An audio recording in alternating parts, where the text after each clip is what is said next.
As the echoes of the Charmony Festival fade, the Interastral Peace Corporation successfully establishes itself on the planet of dreams, with the Nameless of the Astral Express becoming one of the planet's shareholders. Now, a grand spectacle is about to unfold yet again in this holiday resort famed throughout the cosmos.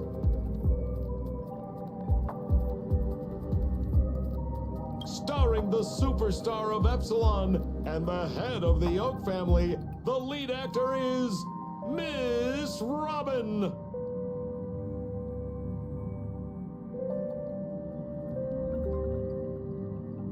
Featuring a special appearance from the stylish and witty Nameless, the trailblazer of the Astral Express. With a powerful guest appearance from the charismatic and commanding director, Aventurine, one of the 10 Stonehearts of the Strategic Investment Department. Directed by the renowned Mr. Rekka and his trusted companions. Lastly, exclusively sponsored by Old Odie, the head of the Alfalfa family, and a business tycoon of Penacony. And then there's Scott. Wait, who? You mean that IPC specialist who's good at mimicking animals? Okay, well anyway, the marketing development department is in on this too. Sweet Dreams and the Holy Grail War, now airing across entertainment channels throughout the universe.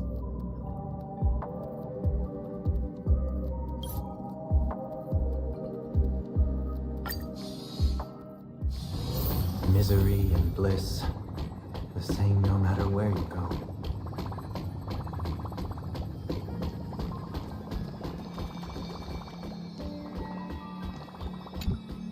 It's been a while. Mr. Screw'em said you'd stop by today, so I figured I'd wait here for a bit. So this is the device for testing the divergent universe, huh? Oh, you've got the wrong idea. I may have taken some history electives back at Paperfold University, but I'm hardly the right person for scientific research. I'm here today on someone's behalf, to bring you a gift.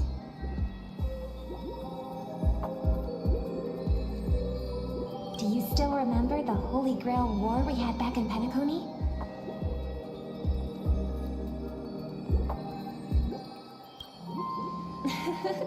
Not surprising at all.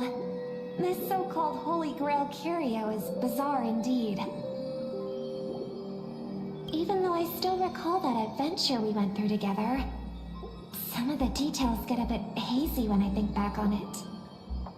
Old Odie gave me this Holy Grail as a token of gratitude for everyone who participated in the war. I wanted to display it on the Radiant Feldspar. He agreed, wholeheartedly saying, Ho ho ho ho! What better decoration for the Radiant Feldspar than a cup set to grant any wish? Talk about grandeur! Mr. Screw'em was entrusted to neutralize the power of the Holy Grail. Now it's just an ordinary dream bubble, stripped of its wish-granting properties. I've always wondered, if the Grail really could grant you a wish, what would yours be? A wish, huh? Feels like someone asked me a similar question during the Holy Grail War.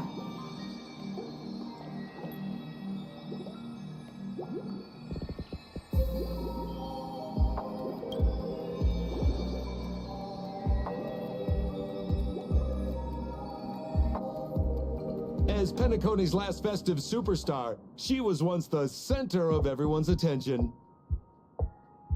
And now, with the unprecedented First Penaconian Holy Grail War about to kick off, she is back in the spotlight. Come on, girl. Show the audience that, what's it called? Tattoo on your hand? It's the command spells. Right. Command spells. proof of your selection to join the Holy Grail War. They say its power lets you command legendary figures from Penacony's history to fight for you. And now let's give up the floor to the star reporter of the Crystal Daily.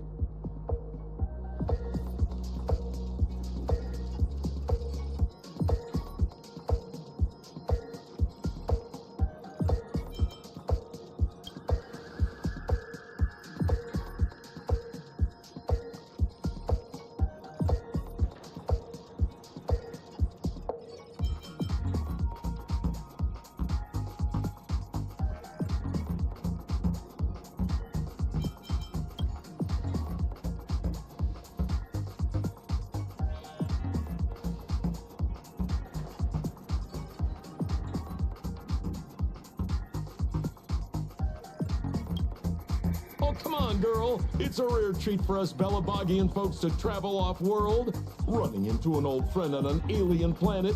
Aha, that's pure joy. Sure, the occasion might be a little weird, but don't tell me you don't recognize us. I promised Pitch Dark Hook the Great we'd record every thrilling moment of this trip to the planet of festivities for the folks back home. And here we are stumbling upon you being interviewed for the Penaconian Holy Grail War. I see. I was just wondering why someone else was taking my job, considering our channel secured exclusive rights to this interview and broadcast. Security! Clear the area.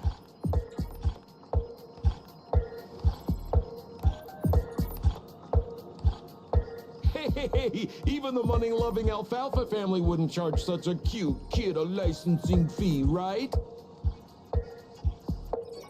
Miss, consider it charity. Let this kid finish her social studies project. I mean, what's the harm in that, hmm? Assistant! Get these two out of here.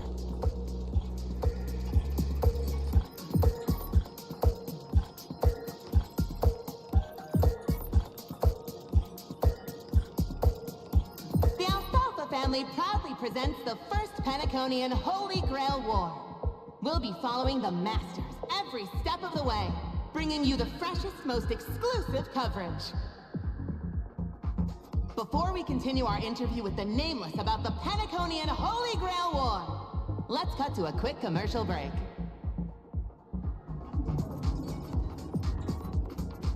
Ladies and gentlemen, I'm sure you've all heard the legend of the Holy Grail, haven't you? Across the vast cosmos, such tales abound.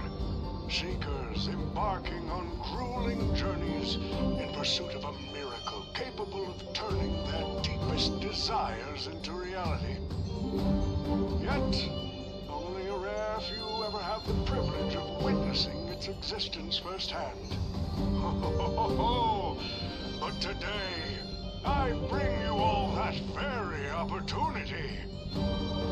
I have brought the omnipotent wish-granting chalice, the Holy Grail, to Penacony.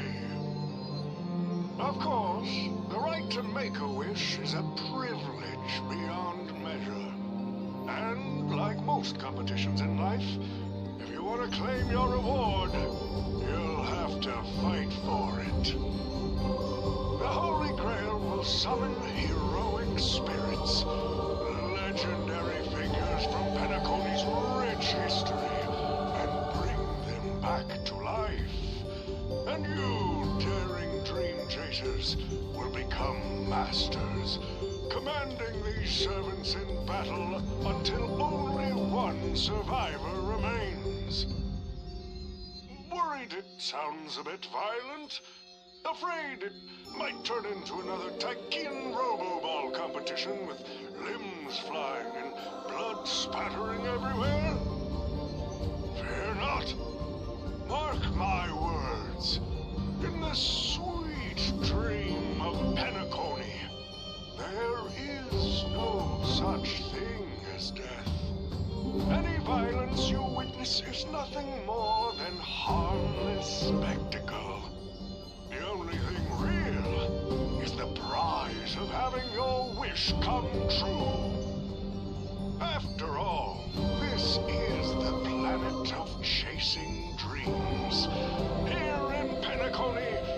Everyone with a dream in their heart has a chance to make it a reality. Now, brought to you by the Alfalfa family and proudly sponsored by Soulclad, the high-stakes battlefield where dreams are on the line. The first ever Penaconian Holy Grail War. Let the games begin.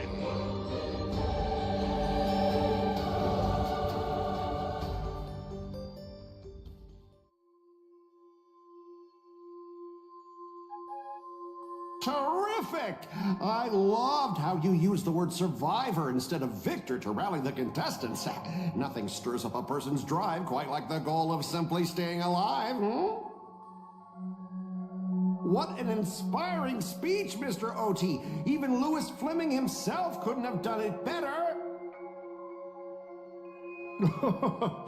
Easy on the sweet talk, kid. I'm not here for your flattery. I brought you in because I expect you to give it your all and become the survivor. Don't get me wrong, Mr. Oti.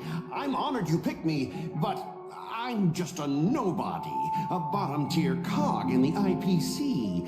And if the rumors are true, you're not exactly a fan of the IPC, so why me?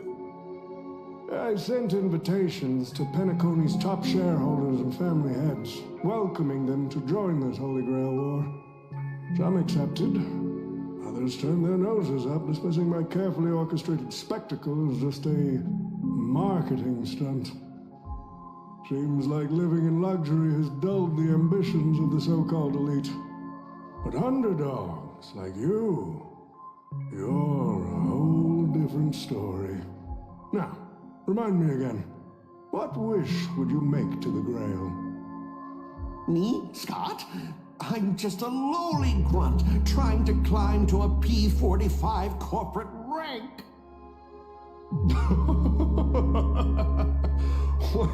What a delightfully mundane wish. You aren't even dreaming of rubbing shoulders with legends like Diamond or something. But compared to lofty nonsense like world peace, your dream is refreshingly grounded. So, the Holy Grail, can it really grant my wish? Of course it can. Kit, the command spell branded onto your hand is proof of your qualification. You've also summoned a servant and witnessed their power for yourself. Well, we are in a dream world where ice cream talks, wine bottles sing, and instruments play themselves.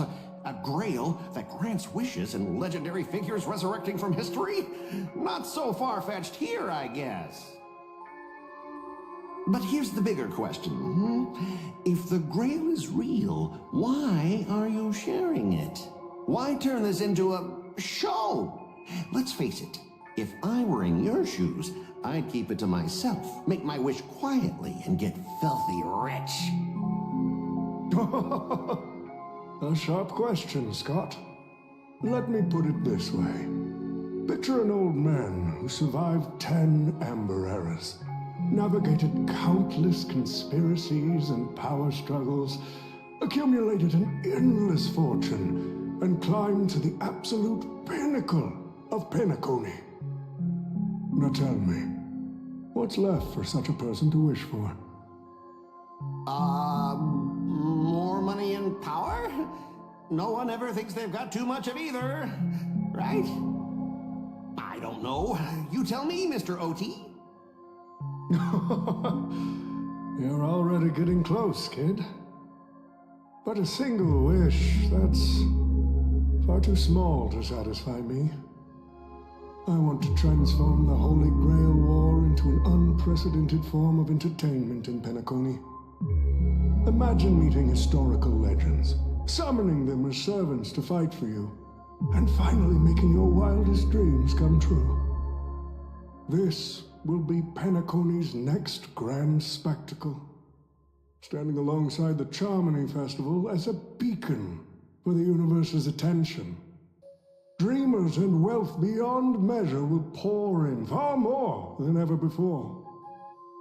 And for the first ever Holy Grail War, What story could be more compelling than the wish of a nobody coming true? Understand now? Ah, I get it now. Don't worry, Mr. OT. I won't let you down. As a lone wolf, I've learned how to survive, no matter how desperate things are. But I'm not gonna lie, Mr. OT. Just now, during that broadcast, I saw someone who's dragged me down to rock bottom more times than I can count. Funny how fate works. She's here on this battlefield, too. Let me guess. You mean that nameless from the Astral Express? A real showboat and a tough competitor, I'd say. Oh yeah, in terms of pure strength, the old me couldn't compete with that monster and her crew. But the person I am today, I'm not the same man I was back then. As a master, survival hinges on using your summoned heroic spirits, your servants, wisely, and utilizing their noble phantasms. Isn't that correct, Mr. Raka?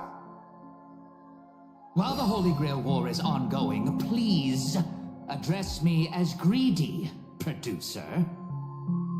Actually, during this war, he should call you by the code name Assassin. You're right. In the current Penacony, the name Greedy carries no weight. Best not to bring it up. You got a chance at a second life. It's best to let go of fragile pride, old friend. Names tie you to your past. They also expose your weaknesses. A wise competitor hides their true self from the opposition. Listen up. I had to offer him film credits and the chance to experience a heroic spirit's memories just to convince that director to act as your vessel. You've always dreamed of creating a masterpiece that would shake the world and cement your name in history, haven't you? On that point, you and Mr. Rekka share the same goal. Don't waste the opportunity I've created for you. Go record the stories of the participants in this Holy Grail War, and help this ambitious young man by your side fulfill his wish. Following my master's command, my noble phantasm has already been trained on those you invited. I can show their movements to you both in real time. Well done, Assassin! With an ability like this, we're sure to stay ahead of the competition. The participants who have accepted the invitation and plan to join the Holy Grail War are already under my noble phantasm's watch. So, producer, which one do you want to check out first? Producer, time's ticking. Let's hurry and check out the other participants.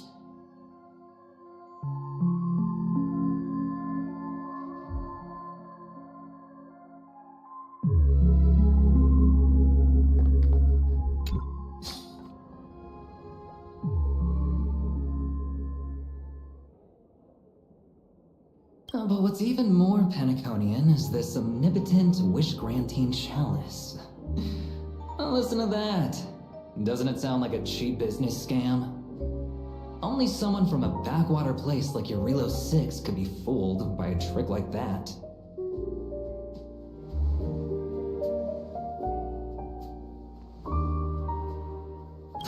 Madam Jade. Oh, don't tell me you're actually trying to figure out what kind of game this old man is playing.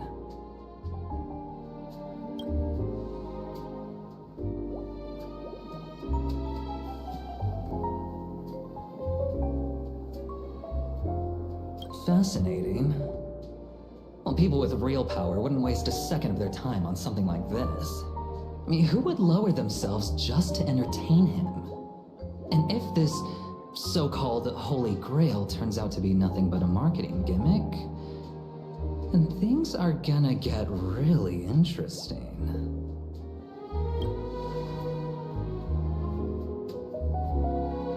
So, you believe this omnipotent wish-granting chalice might actually be real?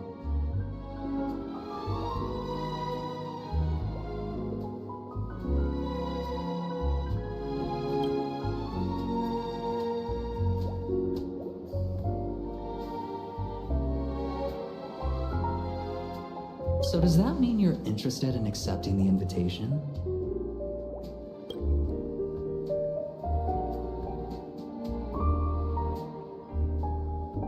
On placing your hopes and dreams on some unknown holy grail. It's like dousing yourself in oil and diving straight through a ring of fire. Doesn't look promising, but it'll be one hell of a show.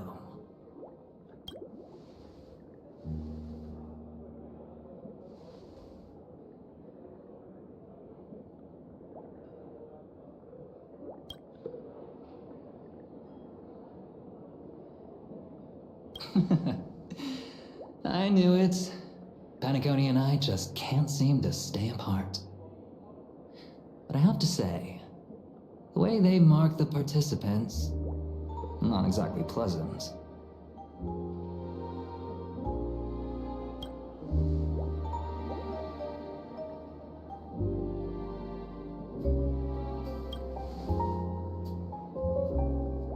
As you wish.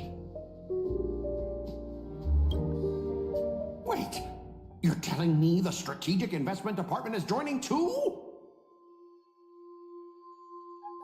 What's wrong, Mr. Scott? As a member of the Marketing Development Department, their reach shouldn't extend to you, right? That's right, Mr. OT.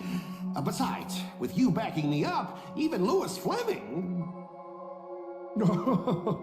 Let's just let Louis Fleming rest for now. Mr. Scott, the IPC is just one of many choices in this vast cosmos. Sometimes you need to fight for your own shot at greatness. I've got high hopes for you.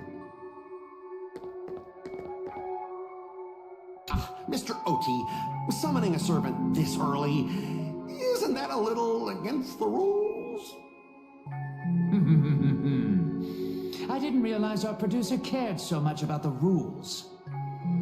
You bet I care about the rules. It's fun to break them in the heat of the moment, but if trouble comes knocking afterward, we're the ones who get hurt.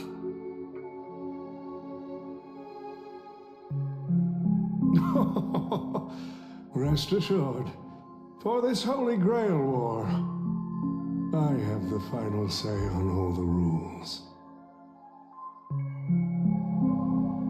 Mr. OT, summoning a servant. You bet I...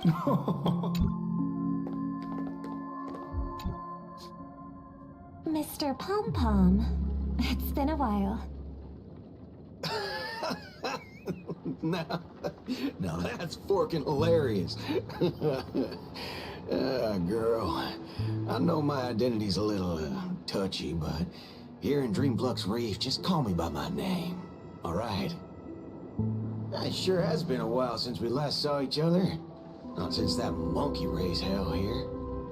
How'd your agent even let a big-time star like you put on a street performance like this? A true singer doesn't only perform for the ones who can afford front row seats. But you, Mr. Boothill, your appearance here means something big's about to go down again in Dreamflux Reef, doesn't it? Hey now, don't go making me sound like some kind of walking disaster siren. You've heard of the Holy Grail War, right? The ads are everywhere, and nobody in Penacony could have missed it. Wait, are you telling me you're joining the Holy Grail War? Oh, why do you sound so shocked? Am I not supposed to? That's not what I meant. Or maybe that is what I meant. As far as I know, only the family heads, IPC execs, and the Astral Express crew received invitations to this Holy Grail War. Basically, the decision-makers of Penacony. And ain't I Pom Pom, a member of the Astral Express? That's not what I'm saying. Relax. I'm just messing with you. For some reason, that old man went and sent an invitation to Dreamflux Reef, too. Micah figured things might go down the same way as they always do. The folks up top have their fun, and the people below take the hits. So, he sent me the invite. Said I might be interested. I see. So, Mr. Micah's asking for your help in his own way. Makes sense. I mean, after all, I'm a two-time hero Penacony. Sunday, the monkeys. Daggone my stupid mouth. Why'd I bring that up? Sorry. Listen, I don't care about any muddle-fudging Holy Grail, but a Holy Grail war, now that sounds dangerous. Yeah, I get that feeling too. Summoning dead guys from their graves to duke it out, winner takes all. That sounds like something those IPC shirtbags would come up with. No heckin' way I vibe with that kind of setup. But, since I took Micah's request, I gotta see this through. Make sure things don't spiral out of control. Alright, time to get prepped. Up next, per the invite's instructions, summoning a heroic spirit. See ya. That guy, that's the one in Criminal Boot Hill. Mr. OT, sir, can't you revoke his qualification? Letting a criminal join the Holy Grail War is way too dangerous. What if he wishes for every single IPC employee to drop dead? That'd be the end of us. Kid, you're basically admitting you think that cowboy is going to win the whole thing. Where's your confidence? You gotta keep your head in the game. Once you accept the invitation and are branded with the command spells, your qualification as a master can't be revoked. Then we should send out the Bloodhounds and take that criminal down immediately.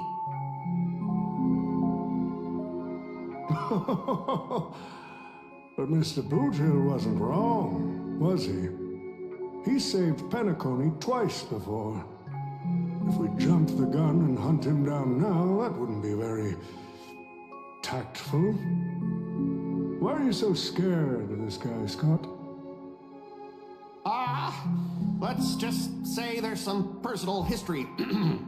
He's got a particularly brutal way of handling my department's people. Oh, then isn't this your perfect shot at vengeance? Win this war, and you can bring that cocky cowboy crashing down yourself. Don't worry, Mr. OT. Forget a small fry like Boot Hill. If the traps are set right and the schemes are airtight, even Louis Fleming wouldn't be able to escape. Good. That ruthless streak of yours reminds me of my younger days.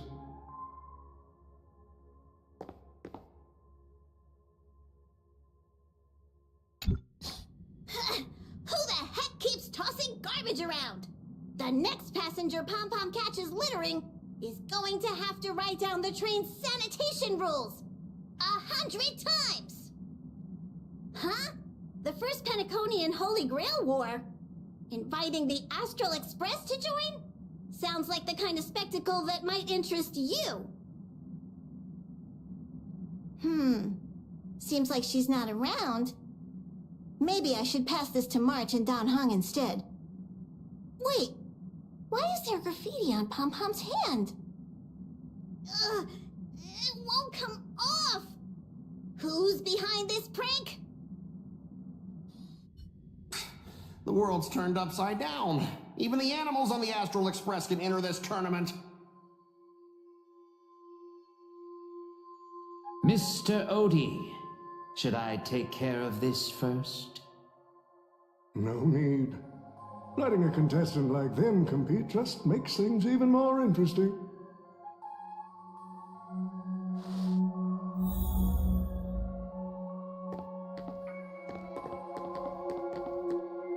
The stage is set, and the characters are all in position. But, Master, for you and me, this Holy Grail War comes with a few complications. Yeah, the competition this time is no joke. No, what I mean is, if you look at the backstories of the participants, they generally fall into 3 categories. Those who are in direct competition with your department, those who have a personal grudge against your department, and those who see you as their sworn enemy. In other words, from a narrative standpoint, every single participant we've identified so far is likely to target you first. It's us.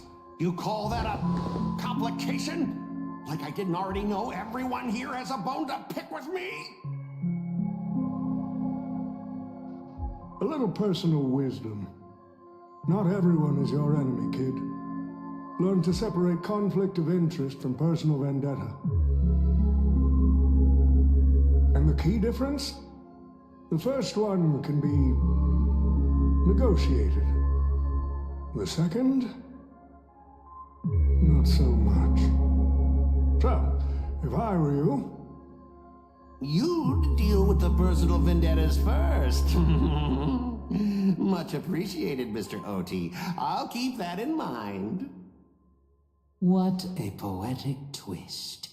Old rivals, now destined to settle the score on the Holy Grail War's stage.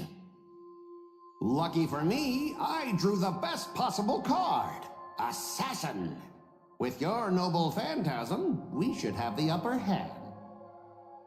That said, knowing your opponent's next move isn't enough. It's like having a script but never actually shooting the film. Let me remind you, Master, your least favorite Nameless is preparing the ritual to summon a servant right now. Nameless, I gotta take care of you first. Can't have any loose ends hanging around. Next up is the moment we've all been waiting for.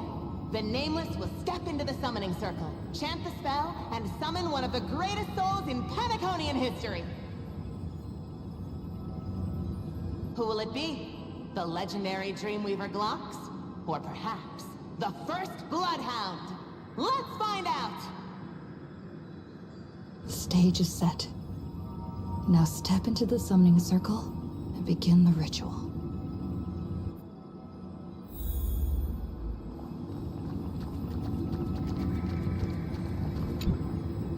All right, let's begin. Heed my words. My will creates your body, and your sword creates my destiny.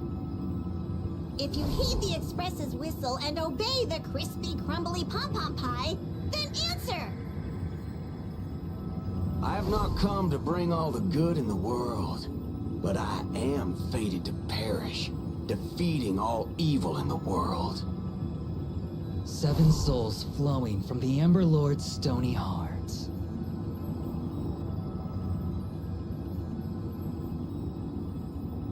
Come forth from the circle of binding, guardian of the scales!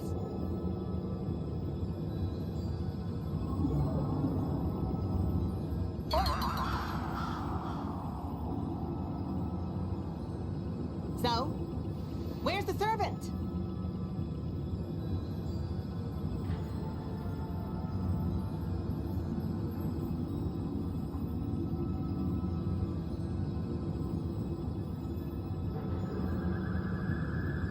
Where's my servant?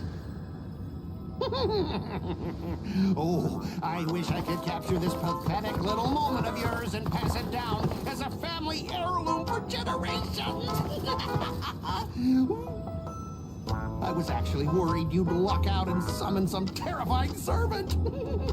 But turns out you're just plain cursed. Compared to you, even I seem less of a lone wolf now that I have a servant. Maybe I should let you borrow the title for a couple of days.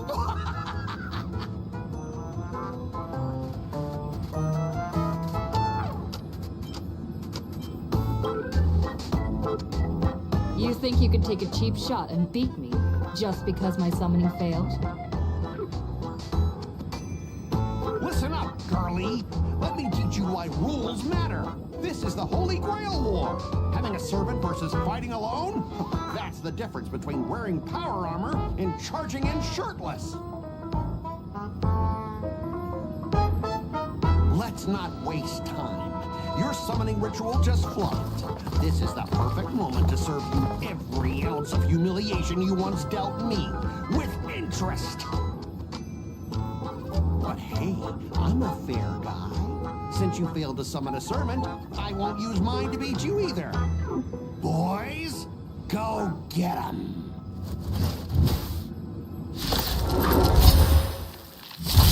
Scott! You never said the enemy was this strong!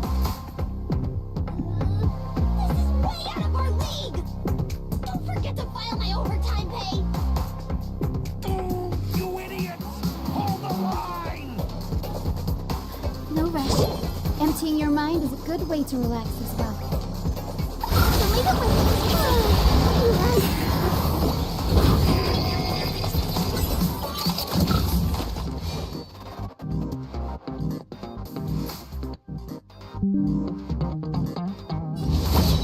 Your end approaches. Heard the call. Now, farewell. I will dispatch you.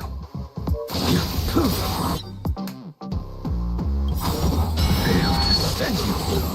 That paradise may be unreachable for me. Savor it for me. These useless mooks are even worse than I thought. Anyways, just fall back for now. Scott, that's all you've got? Guess it's my turn to hunt you down now.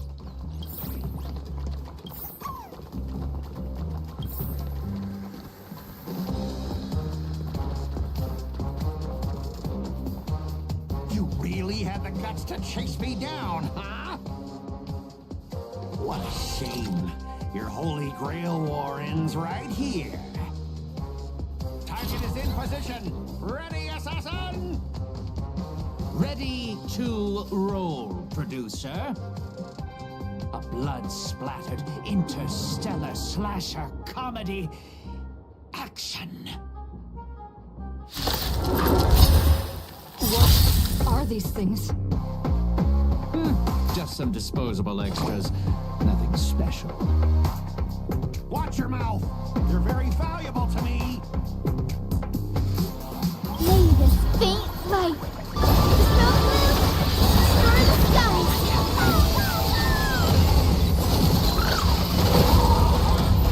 The future is bright. Until I count, these extras will keep performing forever. If I can't kill you, I'll exhaust you!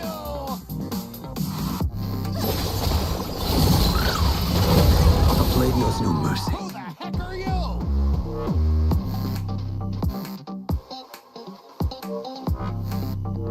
The fight is set.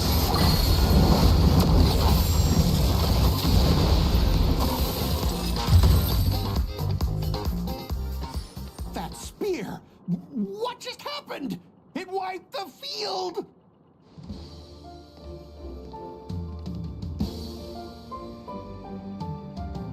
Don't tell me this guy's your servant! Assassin, do something! Someone's crashed the set, producer. I'm not built for frontline combat, and that guy is bad news. So, how about we take the smart approach and run?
Come on, I'll take you to try the local specialty.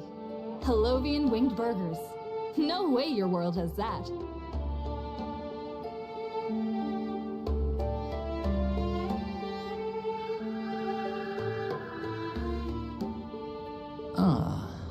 I've always been a gambler, teetering between bad luck and incredible fortune. But even for me, this draw of the cards is a bit... Still, I have to say, I kinda like your servant. A partner who plays by the rules and knows his boundaries. I'd take that over you schemers any day. At least he's trustworthy. Oh, no doubt he's an incredible servant, but... who exactly are you in Penaconian history?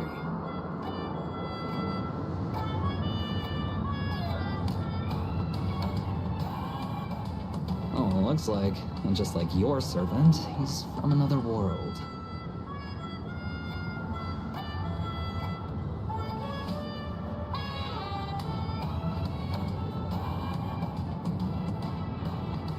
Oh, forking hell.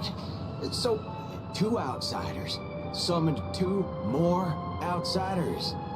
What kind of xenophobic Holy Grail war is this?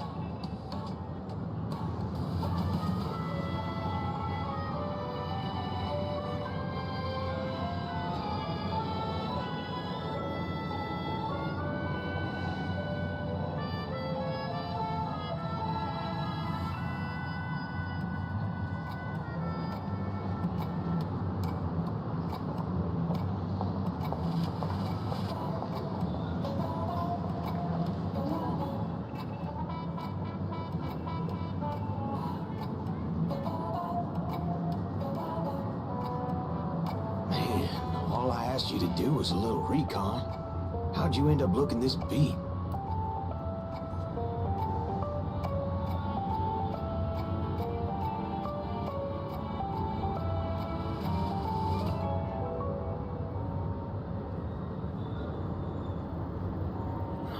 For gray hair.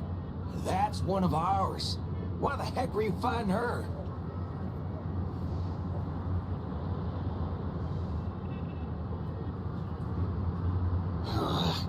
Guess we'll have to clear up that little misunderstanding when we meet. Huh? You said her heroic spirit is like you guys.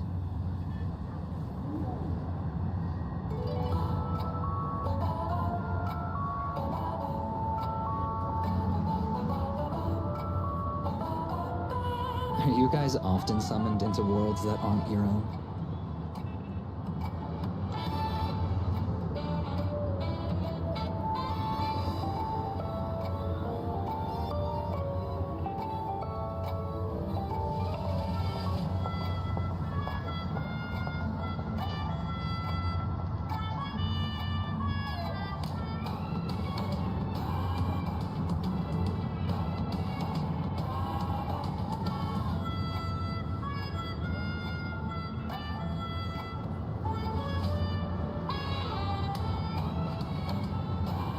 Okay, what do you mean by a wrong Holy Grail War? Do you mean that in your world, the Holy Grail War is a common ritual, but in our world, old Odie completely botched the process?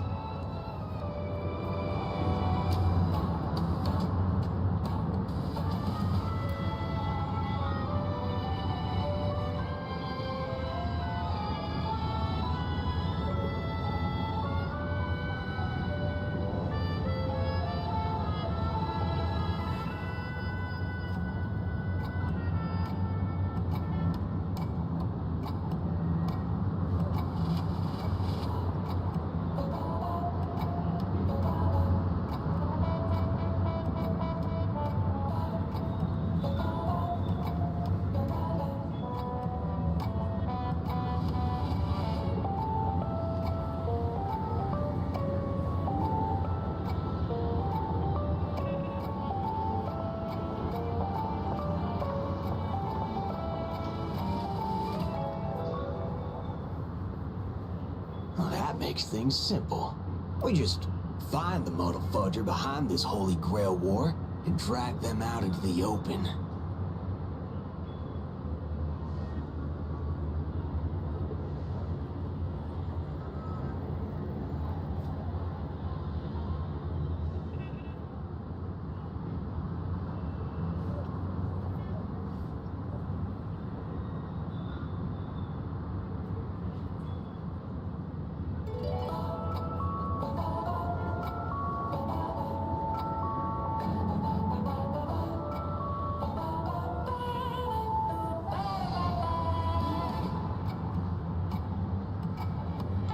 She's texting me now. What the fork? These lines. Did she just get possessed by the Night of Beauty? Whatever. Not the first time she's acted like this. What? Already hitting you up for revenge? Nah, she wants us to meet at Clock Studios theme park. Says she wants to talk about an alliance.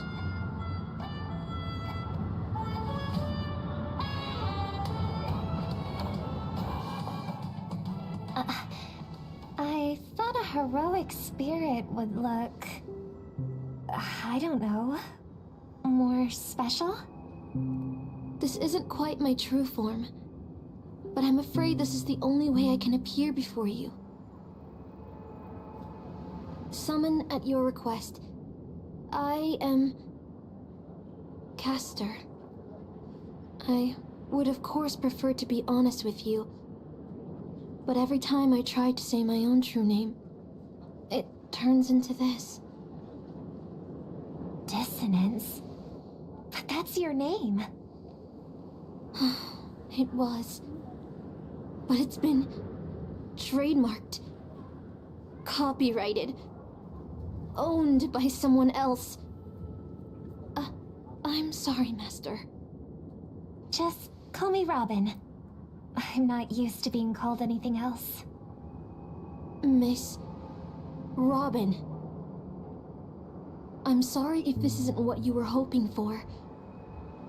I'm just a faded star from the age of dreaming. A piece of dead skin in an industry that sheds its past without a second thought. I was brilliant. Once. Who was I? Well, maybe you'd find the answer buried in some old, forgotten magazine. They used to call me the Eternal Silver Screen Beauty. The Golden Note of Shipei's legacy. I've had even more names. But ever since I first stepped into the limelight, I've never had my own. Not even in death. Not even now. When I've been dragged from the grave to perform on this new world's old stage. Every time I even try to speak my name, it gets drowned out by that cursed dissonance. But it's my name. My name. Mine.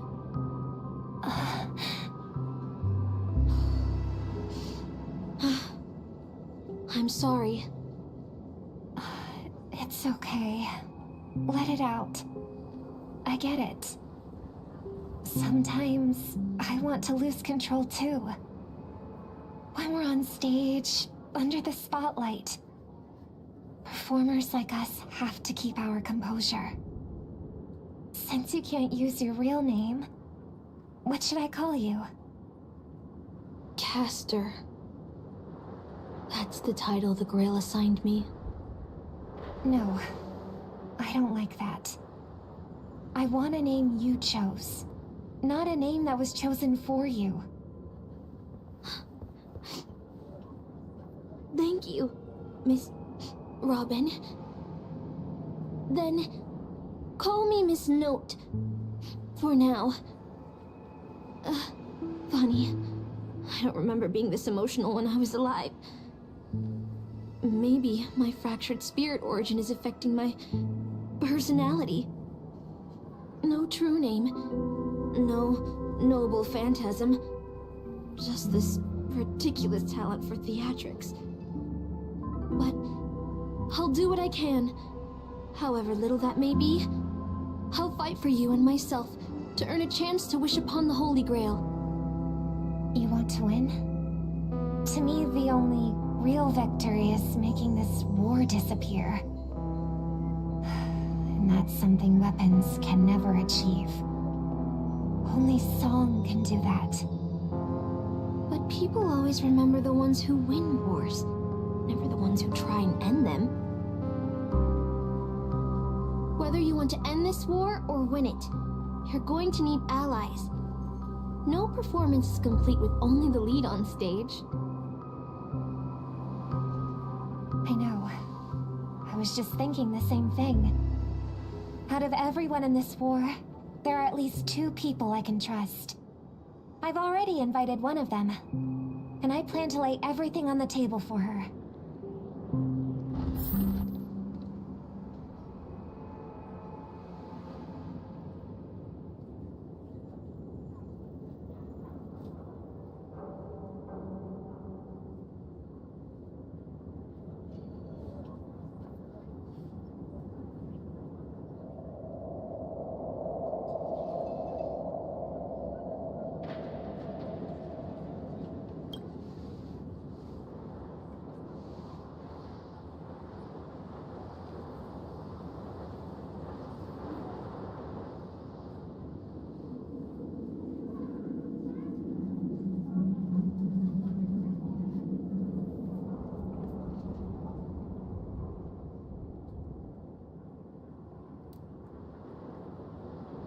All right, enough about that. Let's find something to eat. Listening to your stomach rumble is making me hungry too.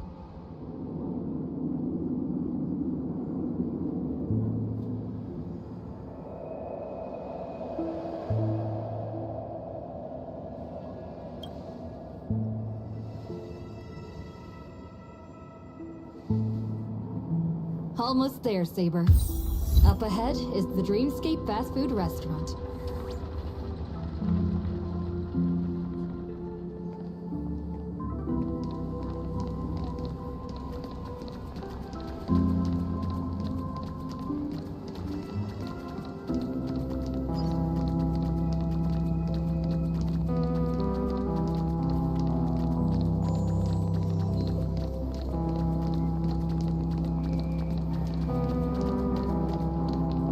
My dear guests. Welcome. What would you like to eat? Wait a minute. Isn't that our festive superstar? You're here for that Holy Grail War, right? Oh, please. This is Dreamflux Reef, and news spreads like wildfire in this place. And this must be the heroic spirit you summoned, huh? Dare I ask, miss, which famous person from Penaconian history do you represent?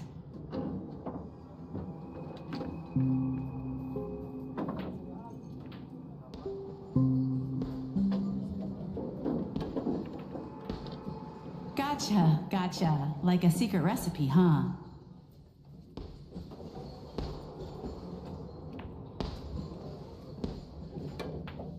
If this is your first time in Dreamflux Reef, I highly recommend the Halovian Winged Burger. It's a burger you won't find anywhere else. Our store only uses pure organic ingredients sourced from the Memory Zones farms.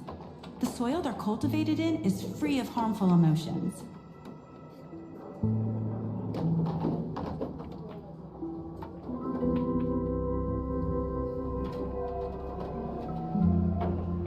All right. We'd like 100 burgers. Okay, wait. Did you say 100? Are you sure about that?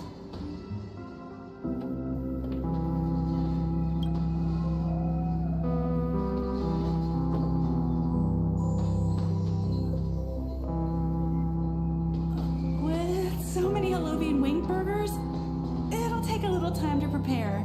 Please be patient, folks.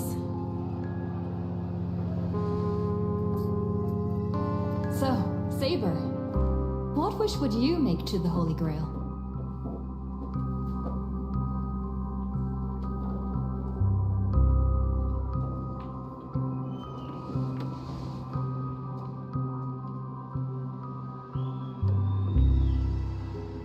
Two Halovian wing burgers, 2 bottles of Sousa juice. Miss Snow, is that okay? Of course. But I'm afraid this isn't exactly a quiet spot to dine. We have a rather noticeable servant in front of us.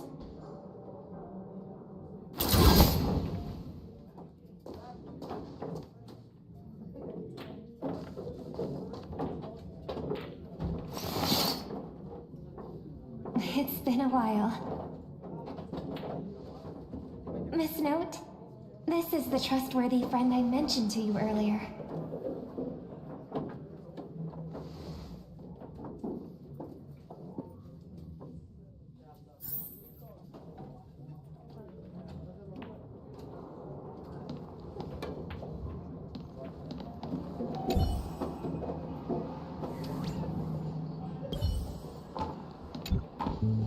Excuse me. Could you please put their meals on my tab as well? Also, make sure we have a quiet dining experience. No interruptions from the other guests. I'll leave an extra tip for that. Thanks. All right, you can rest easy. No one's gonna bother you while you're eating. Miss Servant, over there? Could you turn down the murderous look? If your hand's always on your sword, I'll have to step in to protect Miss Robin.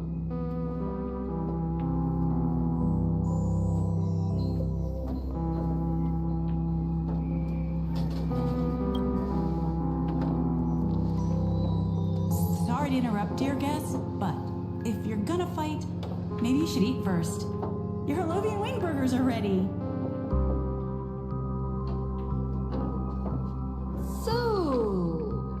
Let's eat first?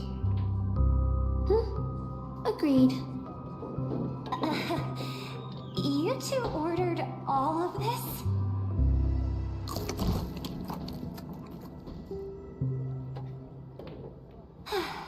It seems they've all calmed down after eating.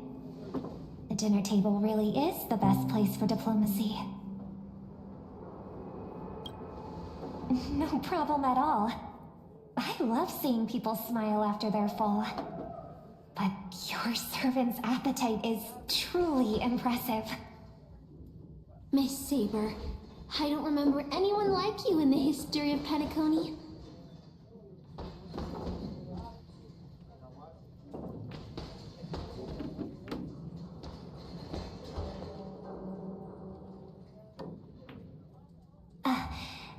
I don't quite understand what you mean.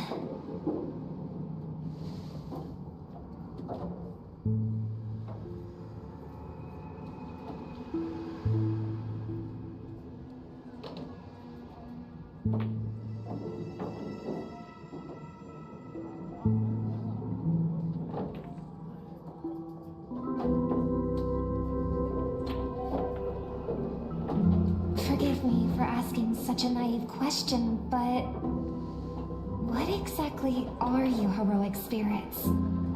Are you truly the souls of historical figures who have passed?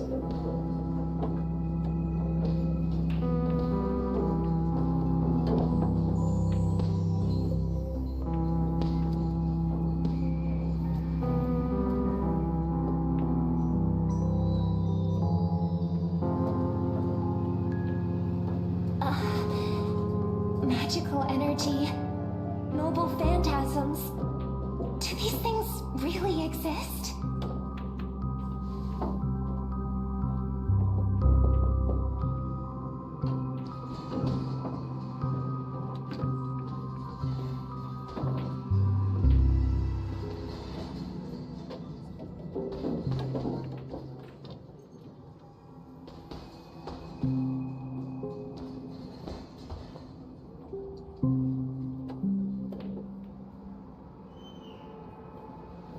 In life, I wasn't anyone special, so I'm quite surprised to have been summoned as a heroic spirit.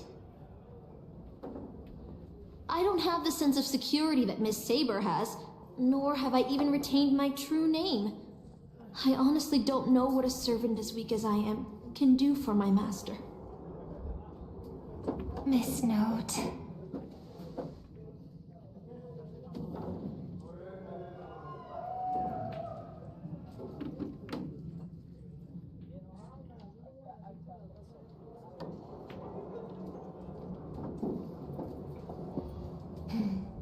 Well said. My brother once told me that Penacony is a land of empty legends and no true heroes. To him, the historical figures of Penacony, the legendary heroes, are all just half-truths. Images created by later generations, like products in a store window. Even their dreams turn into reality TV prizes. But at this moment, whether it's the otherworldly Miss Saber or the historical Miss Note, I'm certain you both are more real than that, and not just some commercialized product. Master, thank you for your comforting words. But in my current state, with my true name sealed, and not to mention being an enemy of that saber, I fear it would be difficult to protect you in front of other opponents, let alone help you achieve your dreams. I'm the last remaining head of the Oak family, a chord master of harmony. I'm not as fragile as you think, and as of now, I no longer have a wish to entrust to the Holy Grail. Master, what exactly are you saying? If you no longer have a wish to entrust to the Holy Grail, why did you accept the command spell, step into the summoning circle, and call me here? I joined this game, held by old Odie, with mixed feelings. Because at first, I did have a vague idea in mind. My brother once summoned a higher power to intervene here for his own wishes, hoping to turn Penacony into a utopia in dormancy.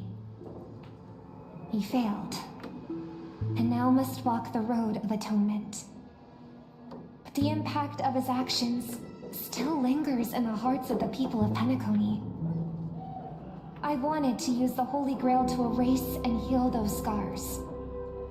To make up for my brother's mistakes. But now I realize I was wrong.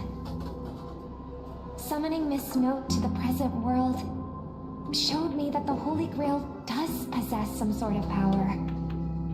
And entrusting my vague, unclear wish to an unknown entity would lead us down a very dangerous path. Regardless of my intentions, my wish is still selfish. It's no different from my brother's wish. I'm sorry, Miss Note. But the moment I summoned you, I realized my true feelings. The people of Penacony are not so weak that they need Enna's dream to save them. I shouldn't ask the Holy Grail for anything. What concerns me more is... what exactly does old Odie want to use the Holy Grail for?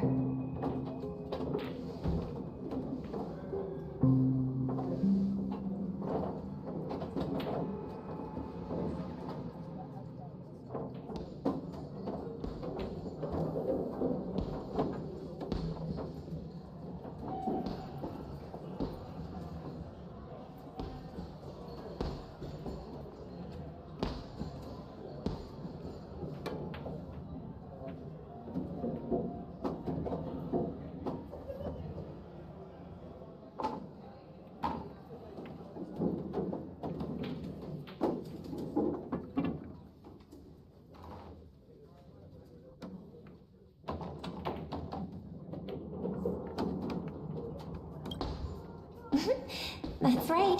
Exactly. From what I know of old Odie, he won't stop this game no matter what. So I want to form an alliance with as many participants as possible. Until we clearly understand the true nature of this Holy Grail war and the power of the Grail, we shouldn't make any wishes too hastily. You're a worthy successor of the Oak family, Master. But I think your plan for alliances is a bit idealistic. Each participant and their servant have their own desires. And until the final winner is decided, no one can guarantee that your trusted friend and her saber won't turn their blades on us.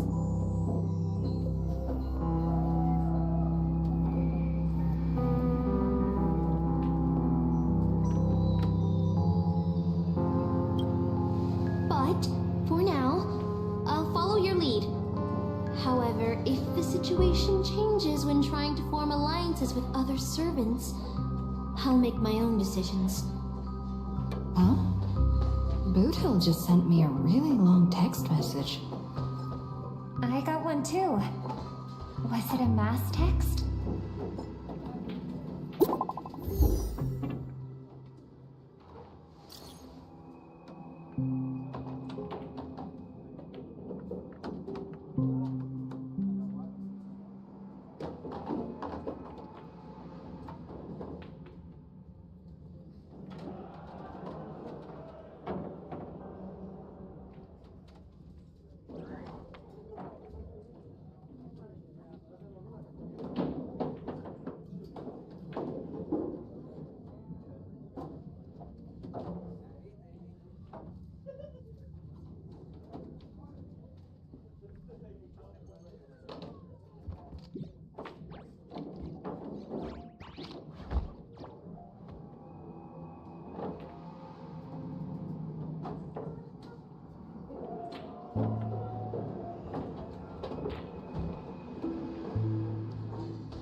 Is this a text from Mr. Boothill?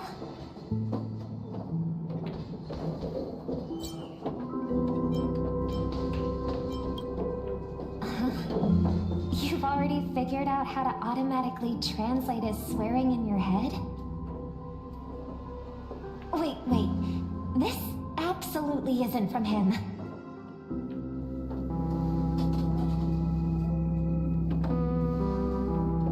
See? Peace is just the interlude in a war. That Boothill. He's probably already been taken down. No. He's is a seasoned warrior. There's no way he's out this early.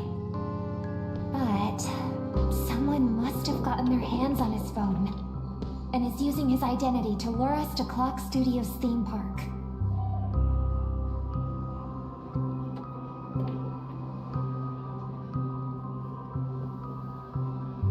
Yeah, I was thinking the same. If we rush over now, there's still a chance to save Mr. Boothill. What do you all think?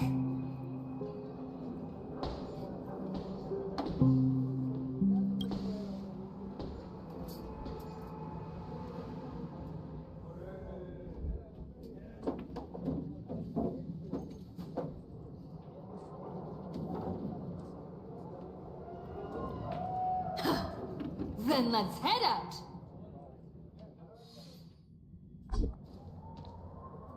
Aren't we supposed to meet up here? Where did they go? Something's off.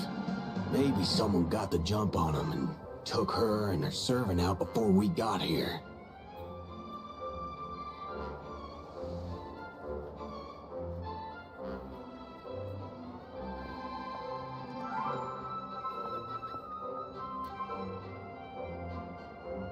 Or maybe our old friend is concerned about an IPC employee showing up. So they're lurking in the shadows to assess us.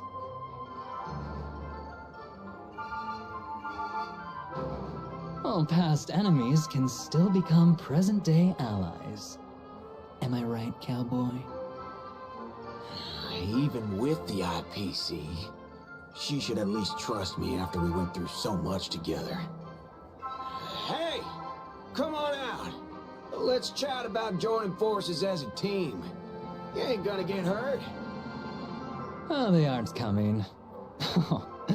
I went through a lot of possibilities in my head before we got here. But I never expected to face the most ridiculous of them all. A sharp bag pulled off a scam on a Galaxy Ranger. Listen up, fork and shirt bags! Ain't no matter who you are or what you want to do.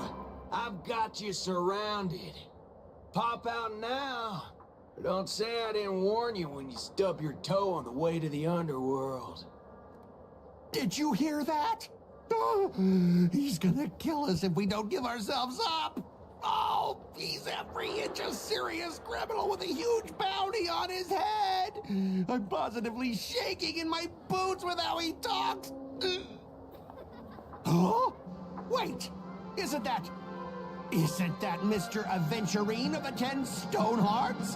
Why is a criminal wanted by the IPC walking around with an IPC executive, Sir, if that blasted cowboy's got you kidnapped at gunpoint, just give me a blink. Or maybe you two are actually friends? An IPC executive secretly in cahoots with a cosmic fugitive. Assassin, you've got to grab this awesome scene on film. Oh, your servant is... Mr. Rekka? No. Wait, now that I'm looking at him, there's something off. Hey, you know him? The guy in the IPC uniform next to Rekka? There are more IPC employees who know my face than there are grains of sand in Sigonia's desert. You think I can remember them all? Oh, wretched brat. You think I'm scared of you just because you're a Stoneheart?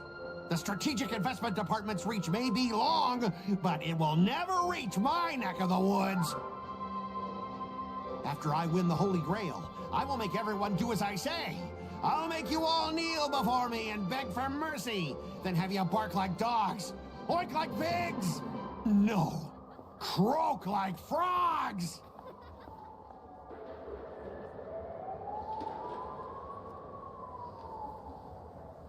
So old Odie even sent invitations to your department? But I thought you folks barely stationed anyone at Penacony. Unless your name is... Huh? Oh, have you actually heard of me? Never mind. There's no way I'd ever remember the name of some nobody. Ha! You high and mighty executives have never treated us basic workers as people! You would send me to a primitive post like the Cienjo with one word, and switch me over to Penacony with the next! I thought Penacony might be a juicy gig. But all I've done every day is talk business to a bunch of papashi! It's making my neck crank even worse!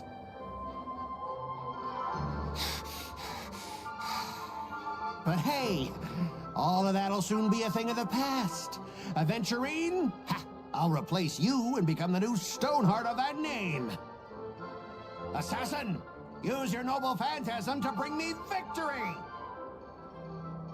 Huh? Do I finally get to see this shrimp servant in action? Archer, get ready for a fight.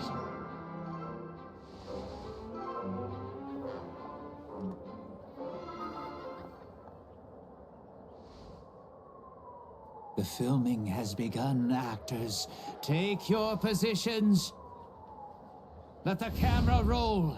Let the film spin. And let us return to the silent horror picture show. Ready? Action!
I've always wanted to see you people like this. A bunch of idiots subjected to my every whim.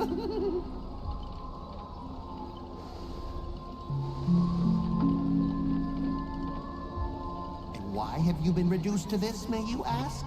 Because now I am the protagonist. You extras will never be treated in the same way as me. I can't wait to hear what kind of petrified screams you'd be making in this horror show. Oh, wait. Oops, I forgot. No one can hear their own screams in Assassin's noble phantasm.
after entering Boss Scott's turf?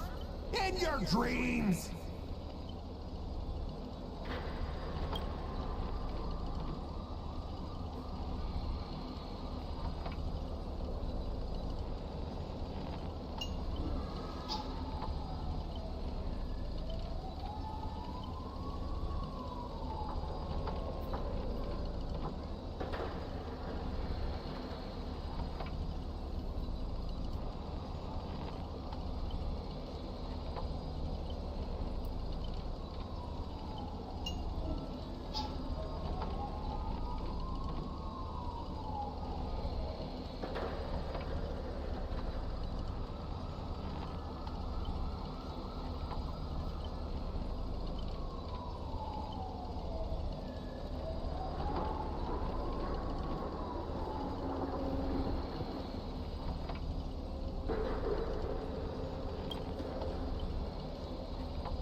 Supporting characters with no voice dubbing shouldn't waste the audience's time with your lines. Ready! Action!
like that? Isn't that supposed to be a heroic spirit's greatest weakness? Assassin!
Trying to run?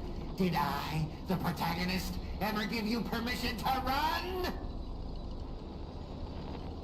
As the star of this film, I'll be the one to personally tear you all apart limb by limb.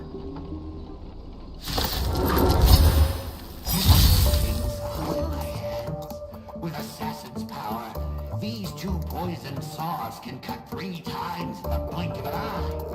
That's 6 cuts in one go.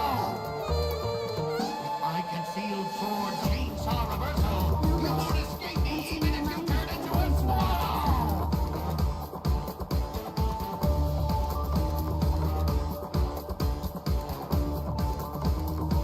May this faint snow bloom destroy the skies.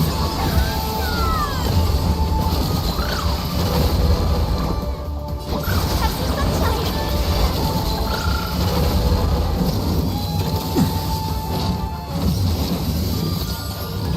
blade knows no mercy. The fight is set.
Greedy?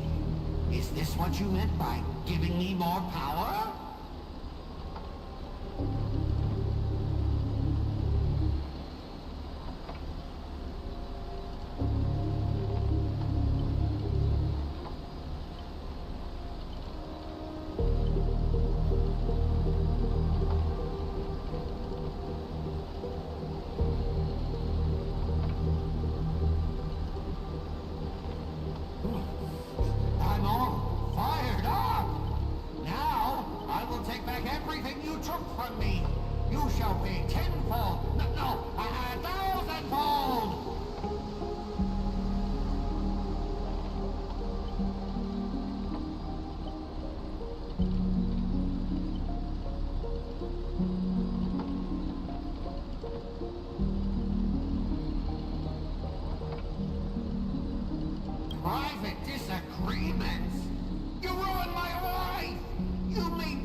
what you call it? Private disagreements? You and your little entourage of extras. You won't get to be cocky for much longer. The power inside me is breaking out, trying to be free. 1 Scott, 2 Scots, 3 Scots. My scalp is scratchy.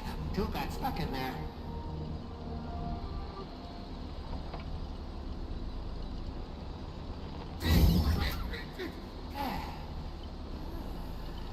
Fear me, mortals, for I am everywhere!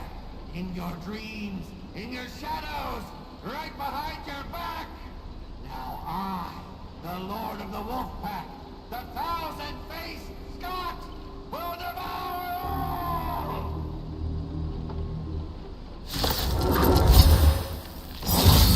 Ways to end your lives! Let me show you the overwhelming strength in numbers!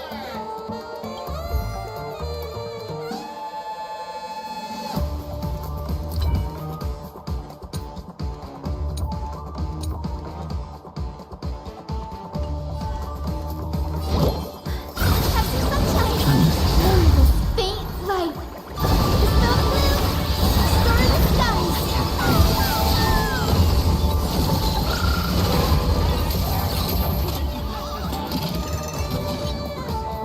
Oh, shut it!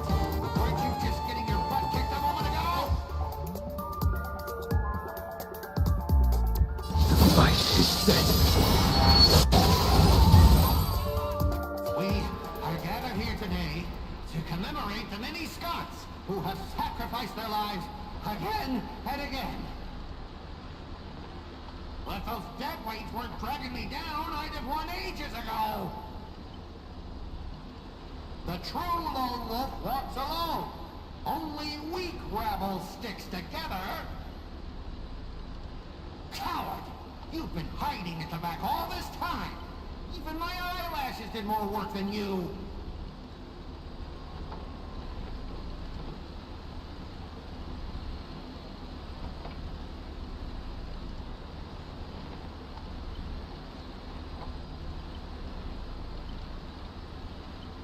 Greedy! Do you still even want the Holy Grail? Go change the script on the fly! Move the stage props! Give me more power! Let me crush them all! Crush them in the palm of my hands like a true villain!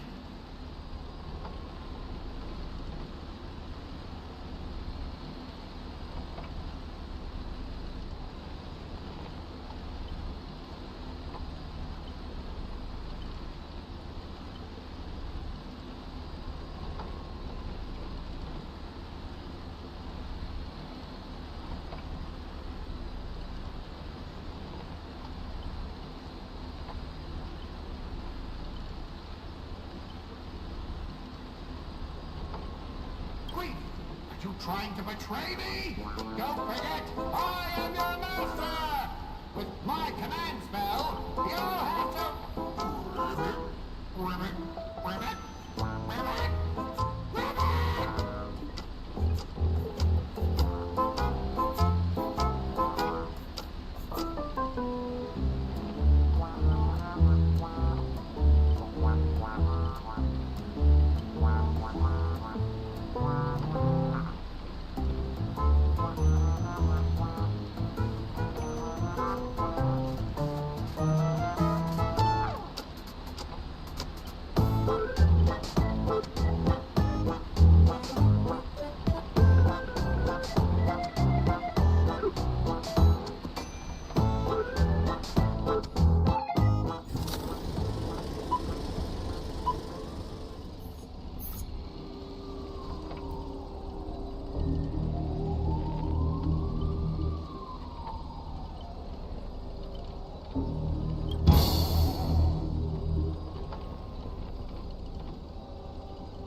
Spirit, why do you despise humans so? Is there not a single ounce of love or compassion in your heart, Ribbit?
As long as Miss Robin is safe, you can do whatever you want with me, Ribbit.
Ribbit?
Ribbit?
Ribbit! Here comes a hero of justice, Ribbit!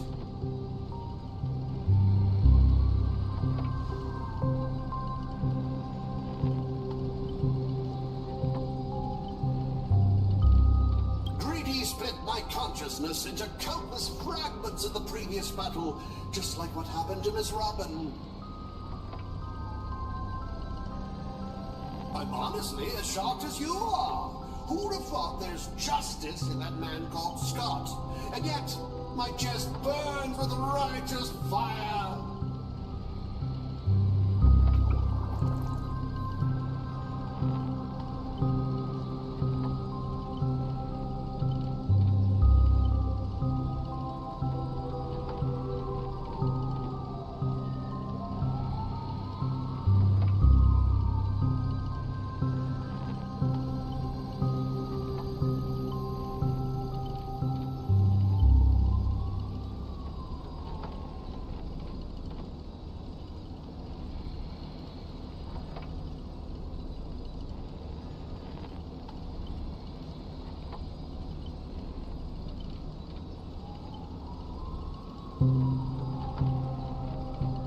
Then, I thought, what if this is all part of Scott's plan?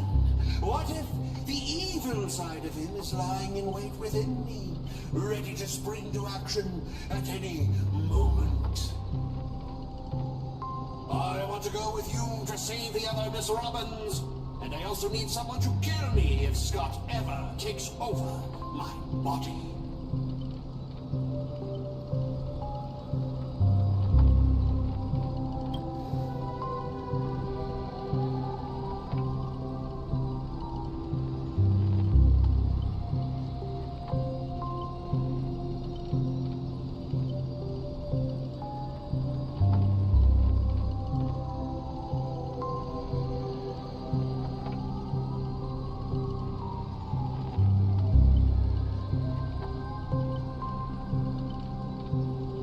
To honor the trust placed in me, I will never bend to evil, Ribbit.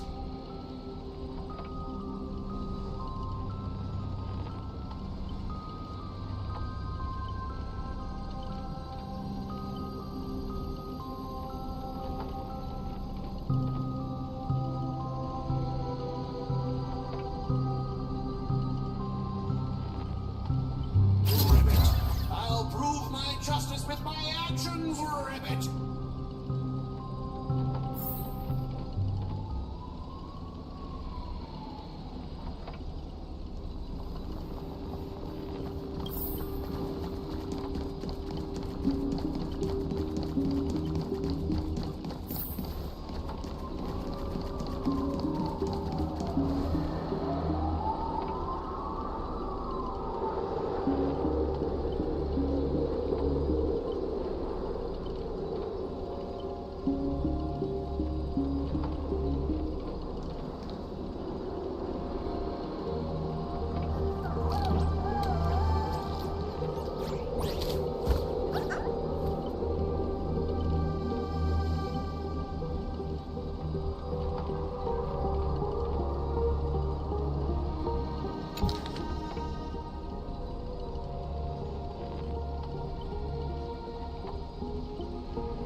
With all of you.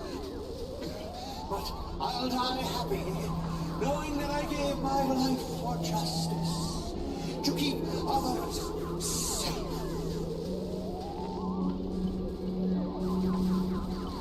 Tell Rakshmi, the night we broke up, I lied to her.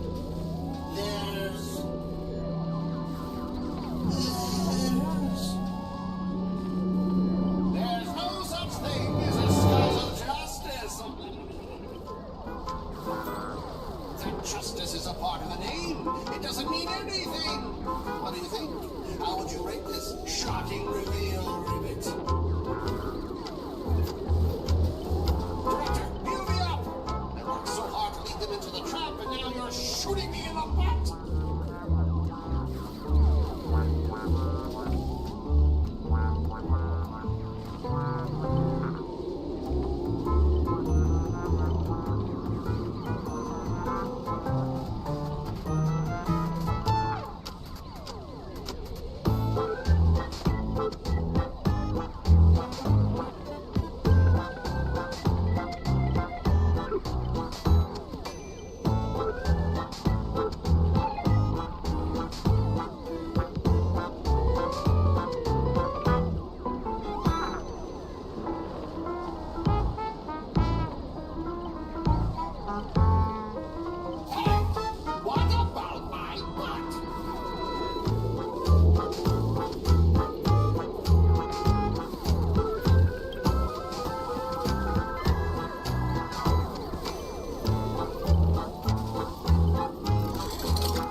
They're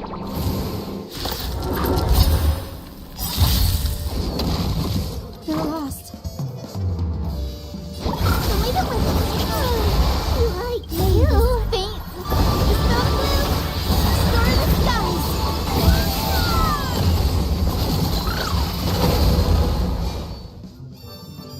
Your end approaches.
Archer. As my servant, you'll come with me, right?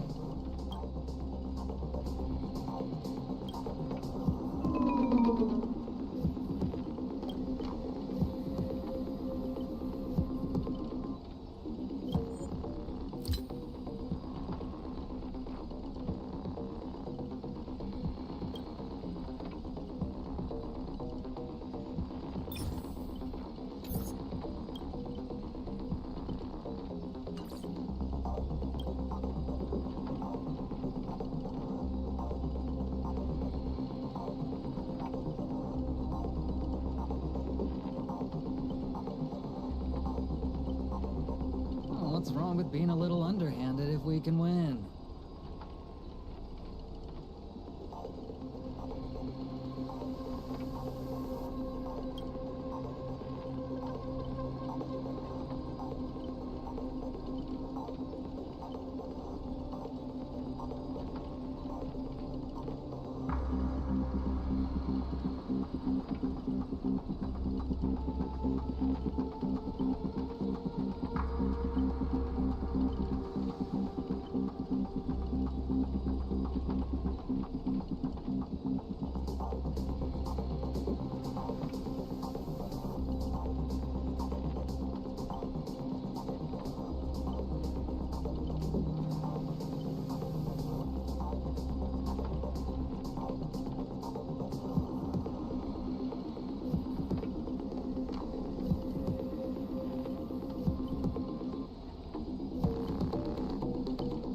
So you still refuse?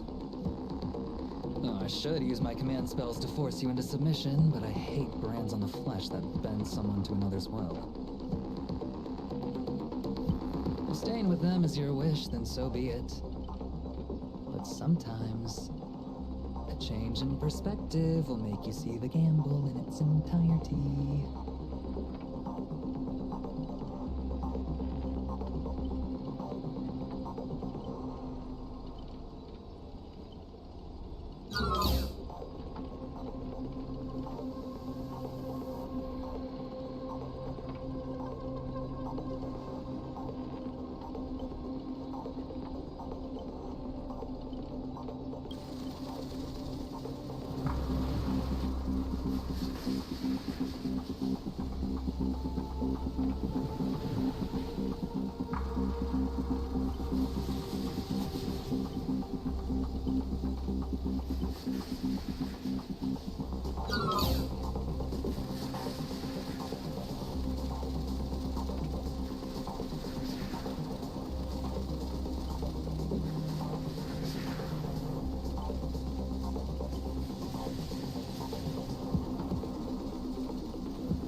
That paradise may savor it fully.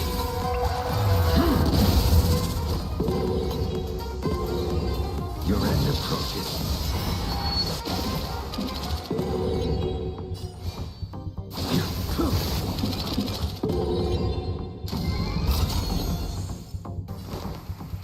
That paradise may savor it fully.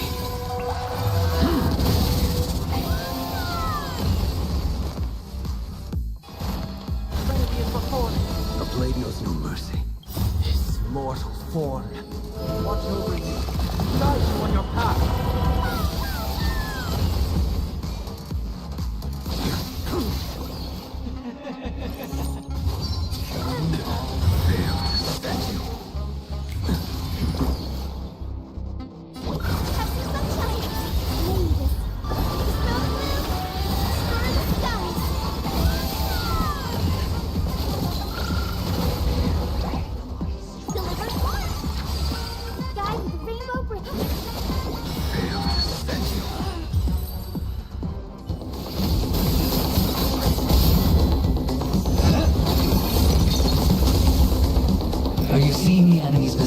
now, Archer. Now it's time to put an end to this!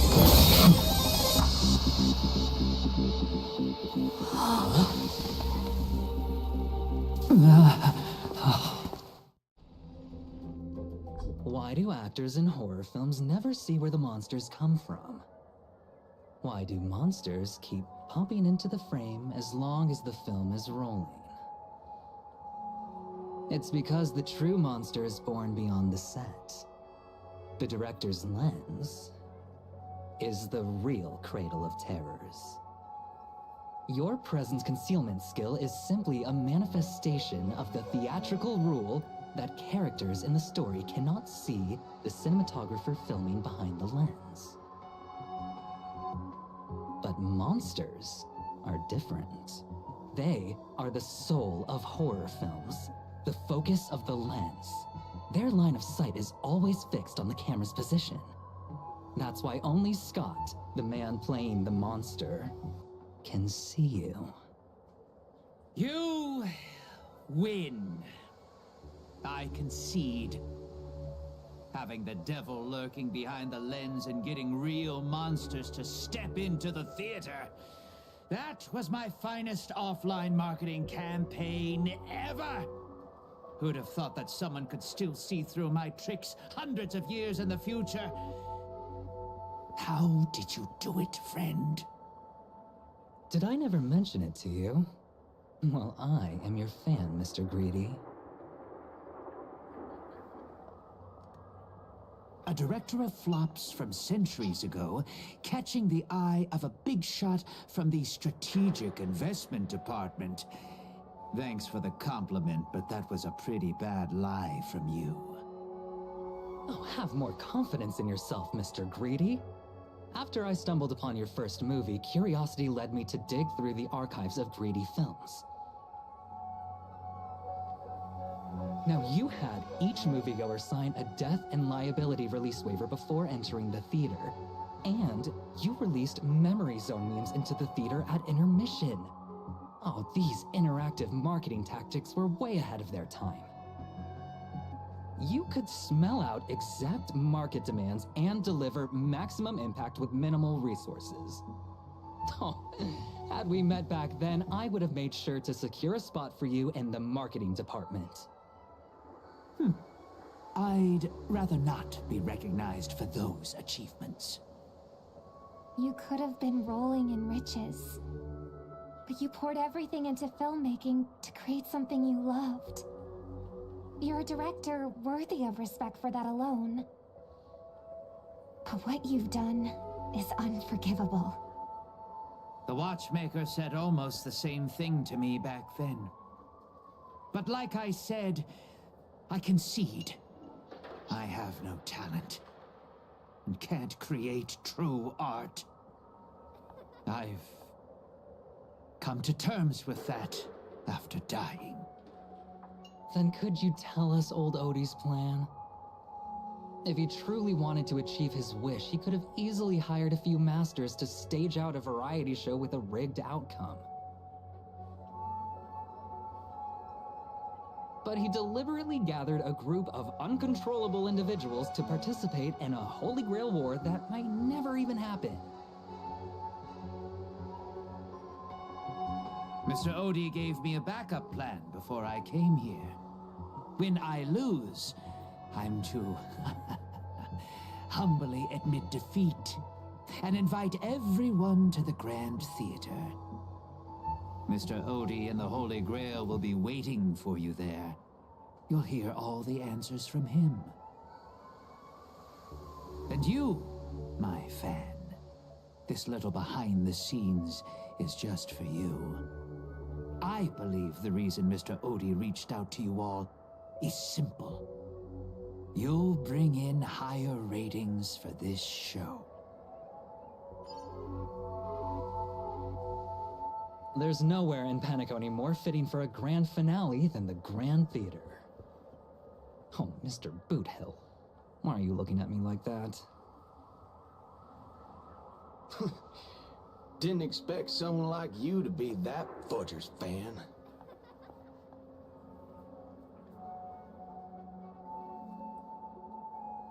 Instead of calling me Master, a word that brings back dead class structures, I prefer you address me as Mr. Aventurine. See, Red Guy? Those business crooks are all the same. They take everything you throw at them. Insulting them's like punching a cotton fluff ball. Ain't no fun at all.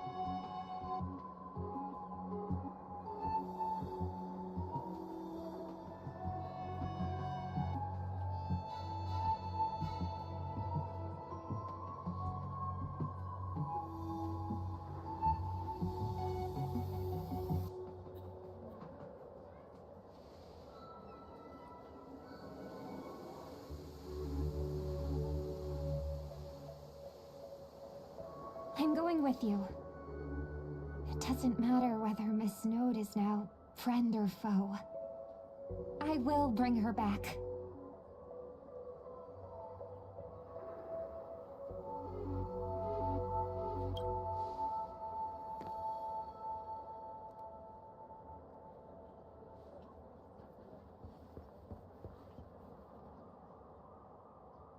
Oh, by the way, I think I forgot to ask. Mr. Boothill, do you know which department Scott's from?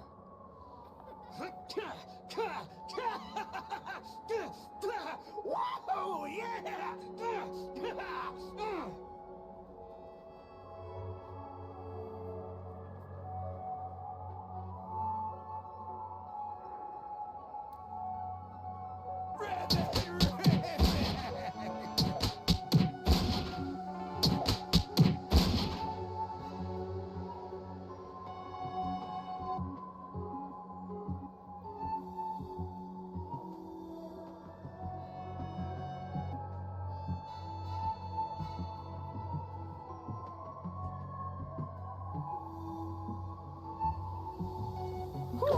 Now, that's more like it.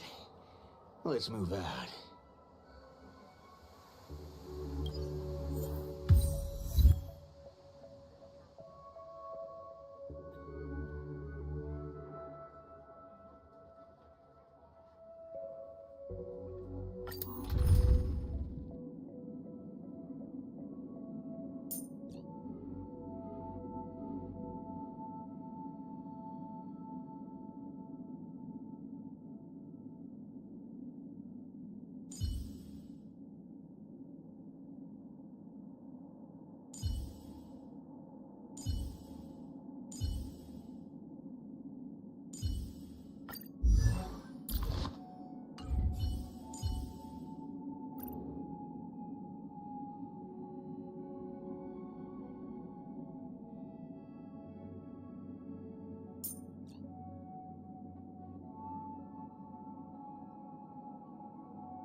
The sharp instincts of a businessman are enough for me to know where and when to make my moves. And the Holy Grail has told me everything I need to know.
あなたはあの巡回レンジャーのサーバントでしたね。その嗅覚はハウンド家の犬よりも鋭いようだ。ですが今あのカウボーイは囚われの身。そんなマスターを放って単身で切り込むとはいかがなものでしょう。おそらく彼はあなたの助けを必要としているのでは。世話の焼けるマスターだ。だがよ、ここでてめえの首をはねりゃあの鉄塊のマスターを助けたことにもなるだろう。経験者として一つ忠告しといてやる。聖杯は決して人の思い通りにはならねえ。聖杯が残すのは欲望に溺れた亡霊だけだ。ご忠告痛み入ります。ただそれゆえに私は聖杯に新たな価値を見出そうと考えたのです。そして作ったのは願望機よりもずっと投資価値のあるエンターテインメント番組。あ？エンターテインメント番組だ。なるほど。そりゃ聖杯と相性がいい。聖杯戦争も起きるってもんだ。この神秘性を欠いた世界じゃ、たとえ聖杯を手に入れたところで酒を継がせるのが関の山だろ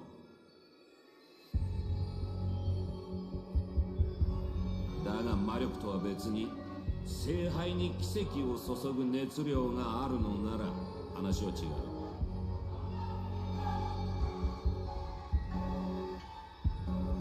神秘の秘匿を守らなきゃならねえ聖杯戦争が誰もが見られる番組にガラリと変わっ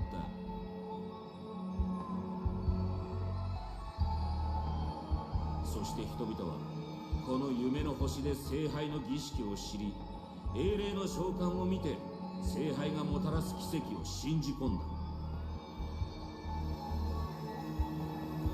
ここの連中の小さな願いがエネルギーとなり、聖杯には偽りの奇跡が塗られた。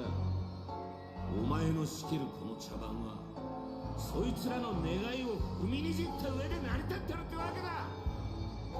ほほう、これはまたとんでもない見方をされる。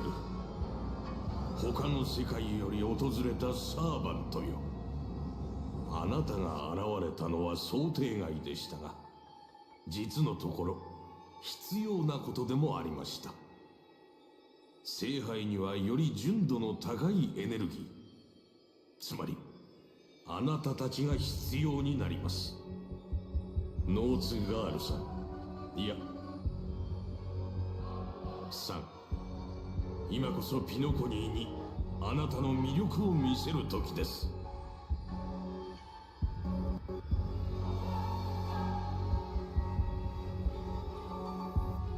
頼まれたことはちゃんとやりましたよ。ご苦労様でした、我が友よ。長い年月が経ちましたが、私は今でもあなたが演じたシーンを、ダンスを、歌声を鮮明に覚えています。当時のあなたはまるで鮮やかに咲くアイリスのように輝いていました。ですが今のあなたはそれ以上に美しい。余計なものを取り払った飾らないあなたの方が。そういうのは結構です、オーディ。時代遅れの比喩は身の毛がよだつものなので。約束は果たしました。次はあなたの番です。そう焦らないでくれ、我が友よ。あなたの願いは魔術や奇跡に頼らずともお金で叶えられるものだ。聖杯とはただ黄金で作られた容器に過ぎない。間もなくこの番組の主役たちが到着します。儀式の最終段階が完了するまで足止めしてください。成功した暁には必ず約束を果たしましょう。オーディ、あなたの詳細はこの星と一緒に落ちてしまったようですね。先ほどのサーバントを捕らえるのでも精一杯だったの。今度は彼ら全員の相手をしろと。ほほほ。そう自分を過小評価してはいけませんよ。グレイディとは異なり、あなたは本物の芸術家なのですから。舞台上で何千という人々の人生を演じてきたあなたは、まさしく英雄の天敵にふさわしい。彼らを圧倒できるよう、聖杯に溜まった力をあなたに預けましょう。この盛大な儀式を成功させ、素晴らしい結末を迎えようではありませんか。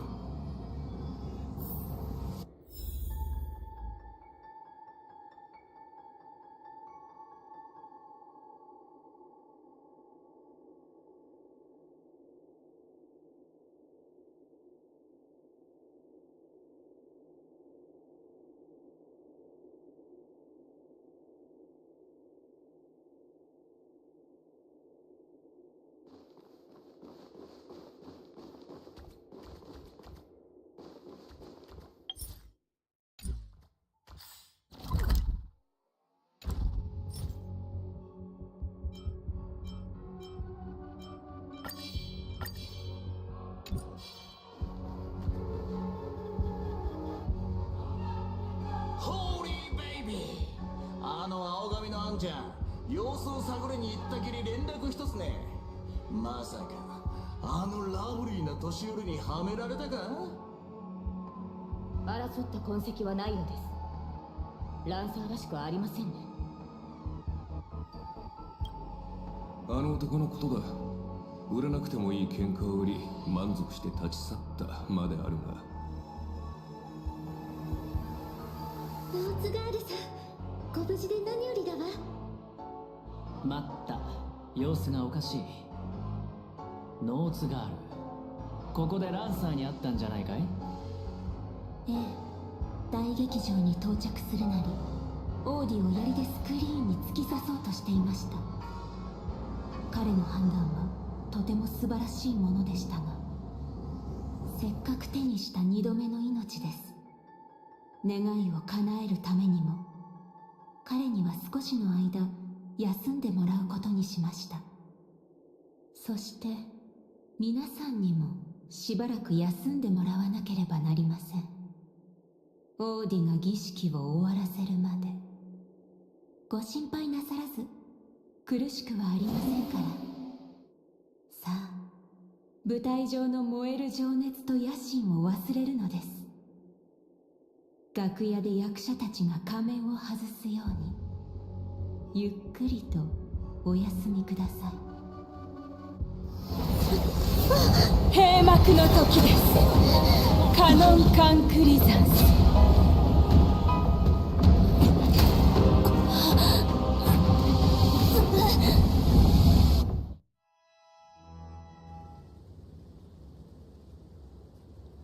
ここはバカな。どうしてブリテンに？ありえない。ええ、この地を忘れたことはありません。全て覚えています。この草原も風も街並みも。キャスターが私の記憶を利用して閉じ込めようとしているのでしょうか。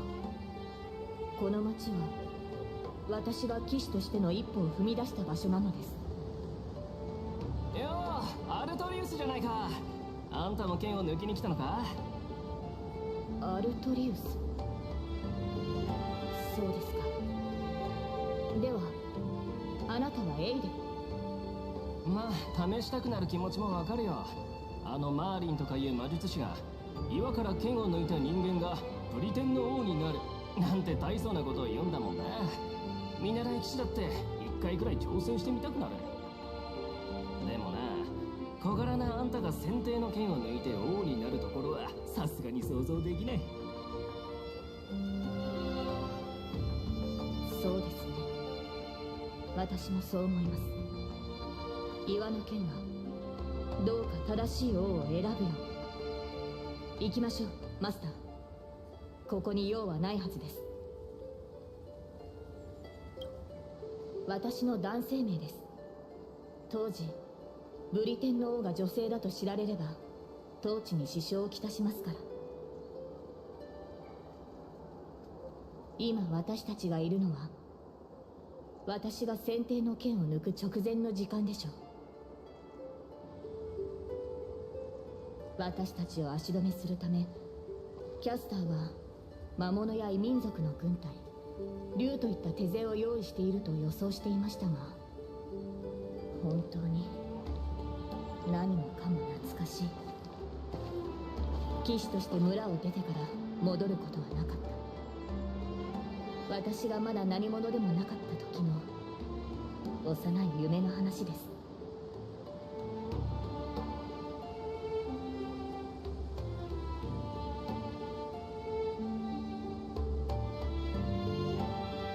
ただ惜しいのは、こうして私に合わせて作られた幻だというのに乗れる馬がいないことです。幼少期の一番の夢は愛馬を持つことでしたので。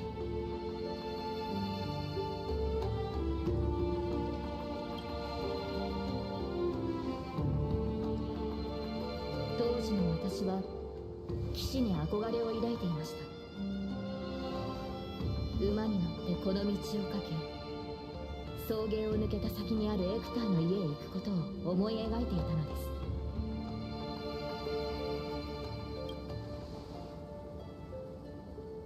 私を預かり育ててくれた老騎士です。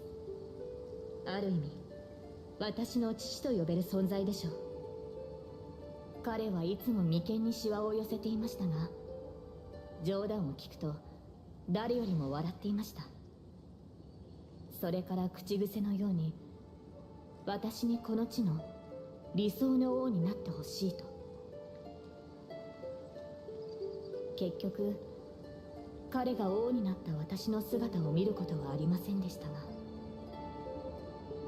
ああ、申し訳ありません、マスター。昔語りが過ぎましたね。ただ夢や幻の類であれ、せっかく得られた機会です。私の故郷を案内しましょう。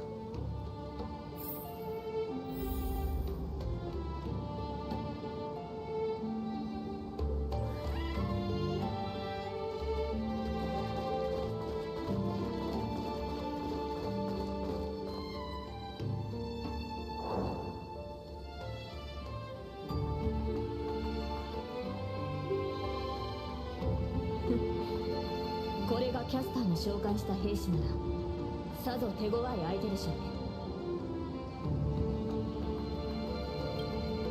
このようなおもちゃは見たことがありません。生まれてから15年、私は大半の時間を馬の飼育と剣の稽古に当てていたものですから。休んでいる時は魔術師のマーリンが夢に現れ、王として国を治めるのに必要な知識を教えてくれました。マスターは？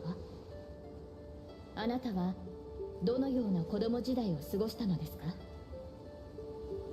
あなたの過去についてはまだ聞いたことがありませんでしたよね。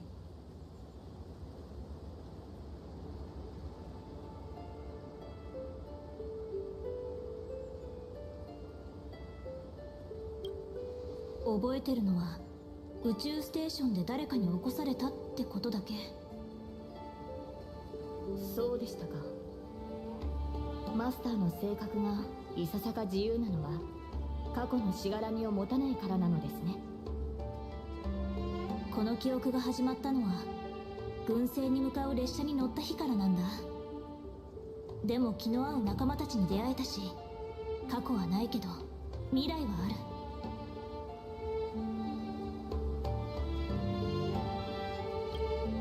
私は恵まれてる。それは苦しくとも良い旅を続けてきたのですね、マスター。生前の私もそうであればよかったのですが、かつて私には目指していた人物像がありました。白き竜と化した費王ボーティガーンからこの地を救い、異民族に蹂躙されている民を解放するため、皆が望んだ通りブリテンを救う理想の王になる。そのためなら全てを捧げてもいいと。岩に刺さった先手の剣を抜けば私の願いは叶うと魔術師は言いました。誰もがブリテンは救われると思っ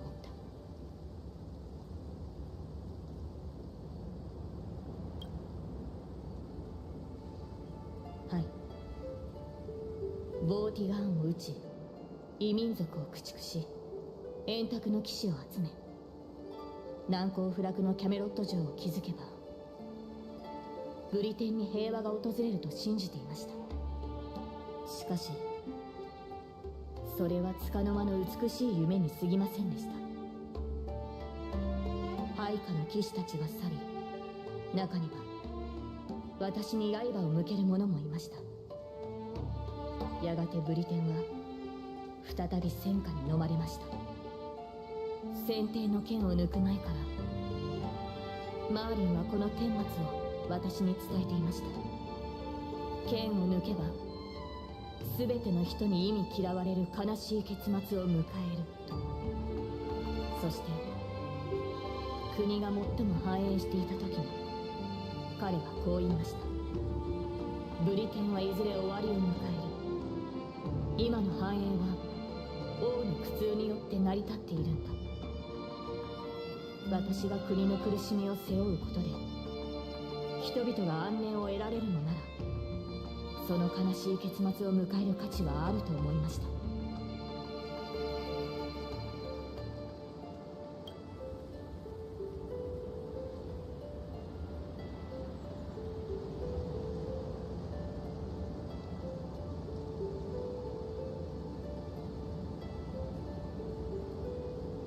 ロビンさんの兄上ですか。確かに当時の私の考えや行動はその人と似ているかもしれません。皆に理想の国を描いてみせたつもりでしたが、ブリテンに残されたのは終わりのない戦いと血を流す戦士、そして飢えた子供だけでした。破滅を迎えるべきは私であって、私の国や民ではなかったはずです。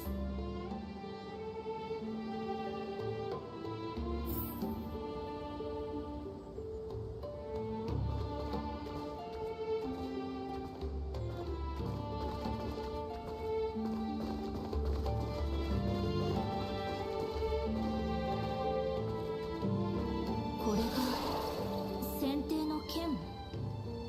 この剣を抜かなかったらと、私よりも王にふさわしい者がいたらと、どれほど想像したことか。私が王位につかなければブリテンは理想の国となれたのでしょうか。その時私はどのような人生を歩んでいたのでしょう。先帝の剣を抜いて王となるか、その道を捨て故郷に残り自分の人生を穏やかに過ごすか。彼女が今私を選択の時まで戻したのですね。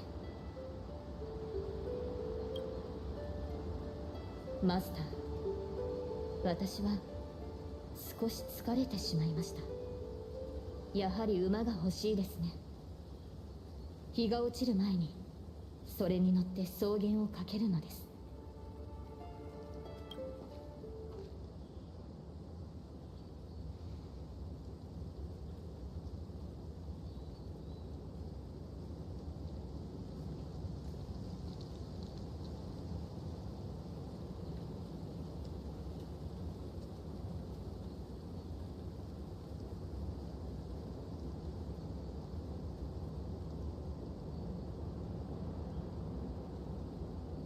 彼女はどこにでもいる少女です。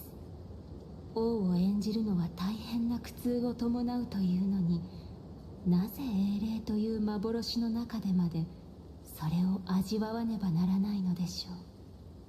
剣も栄光も捨て舞台を降りるのです。観客となり他人の喜びや悲しみを楽しむ側に回ればいい。さあその英雄の仮面を外してあげましょう。あなたたちの最初の選択を、これまでに味わってきた苦難を消し去ってあげます。皆さんに平凡で幸せな人生を用意しました。もちろんあなたにも、開拓者さん。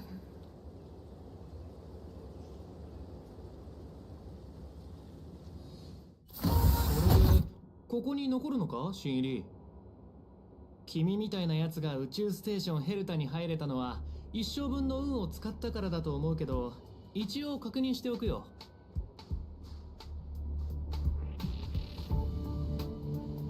チリカの仕事は君が思ってるほど楽じゃないからね。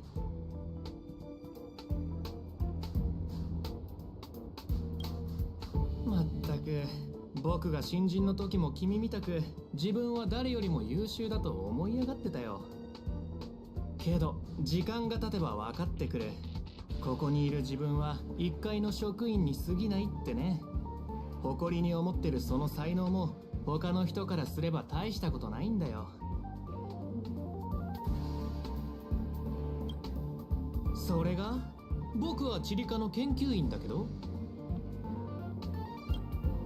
なんだそれ、ゲームのキャラか？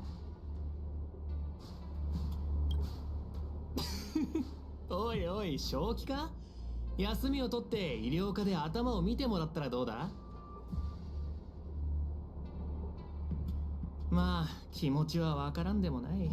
僕も請求列車のちょっとしたファンだからね。あの列車には輝かしい冒険をした七死人たちが乗ってる。対して君はどんな冒険をしたんだ？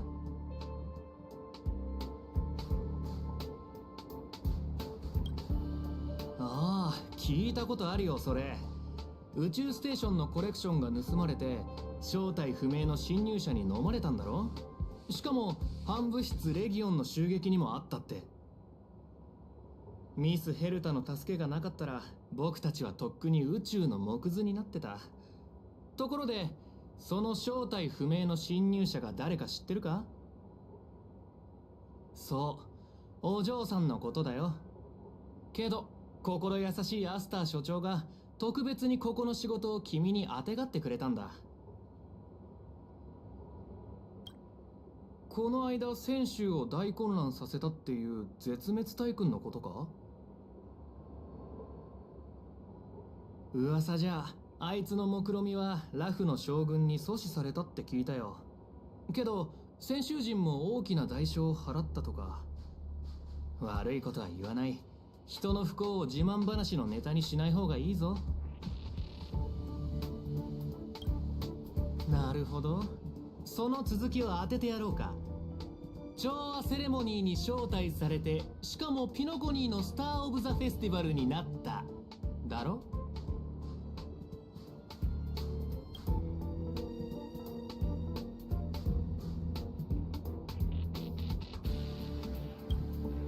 はは、そういうことか。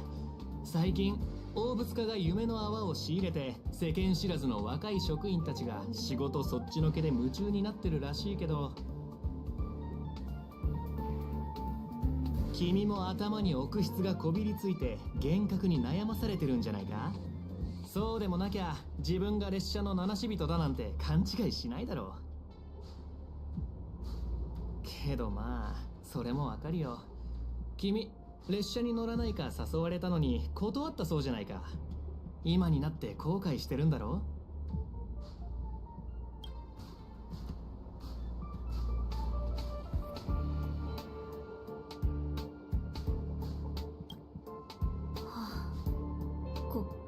後悔してる。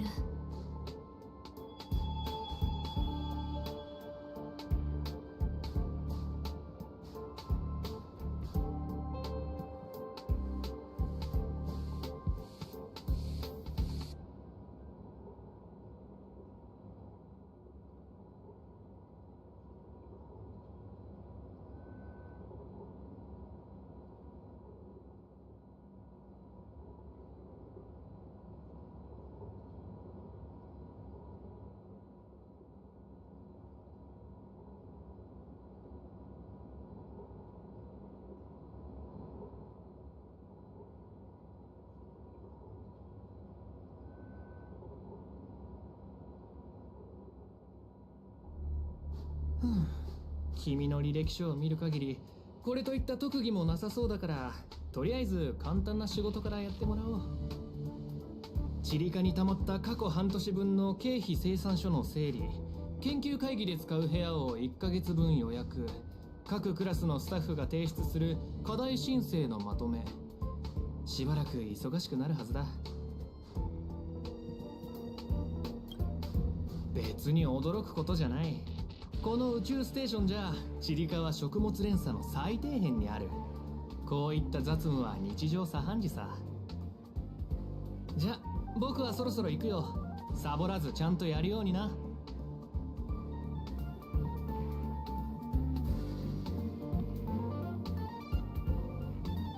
僕も同じだよ。今も14歳の時に宇宙地理ではなく量子歴史を選んでればよかったって後悔することがあるんだ。あの時の僕は自分に数学は難しすぎると思ってたから、よくこんな想像をする。当時もし別の選択をしてたら今みたいに落ちこぼれてなかったんじゃないかって。ま、そんなこと考えても無駄だけどね。シーリー、選択したことを後悔しちゃいけないよ。ほら、今の僕だって悪くないだろ。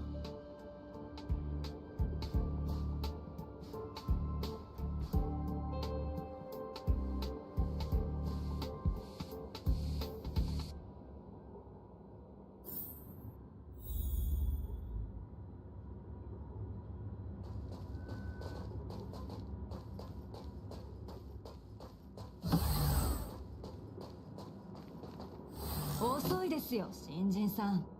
あと数システム日で経費申請の締め切りが過ぎてしまいます。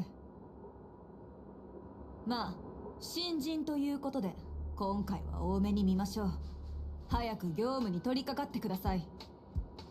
机の上が随分散らかってる。これを全部整理しろっていうの？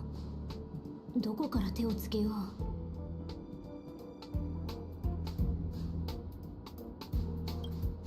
効率が悪すぎます。そんなやり方じゃ琥珀の王が次のハンマーを打つまで終わりませんよ。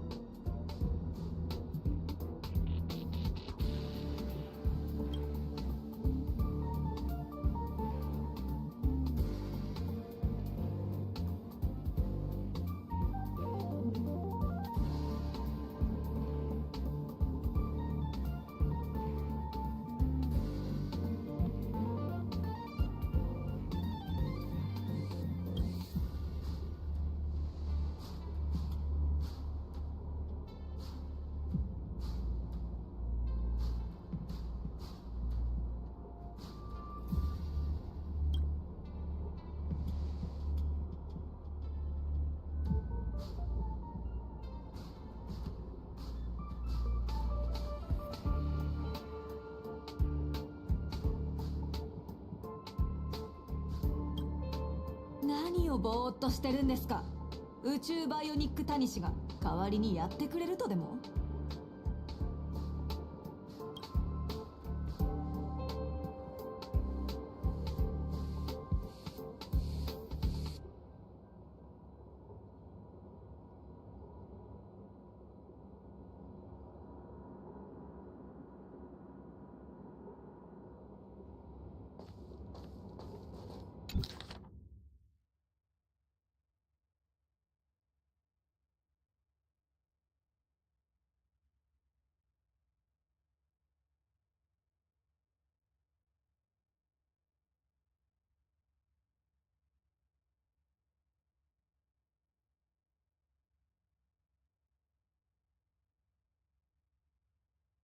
ここの経費精算書、いくら片付けてもキリがない。それに内容も変。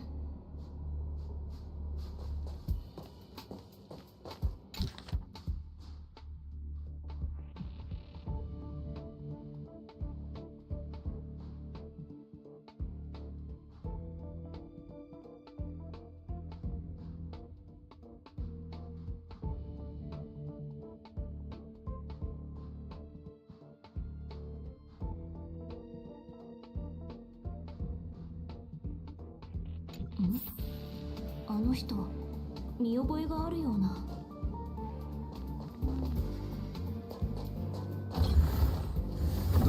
ったことがないかと聞きたいのであれば、こう答えよう。ない。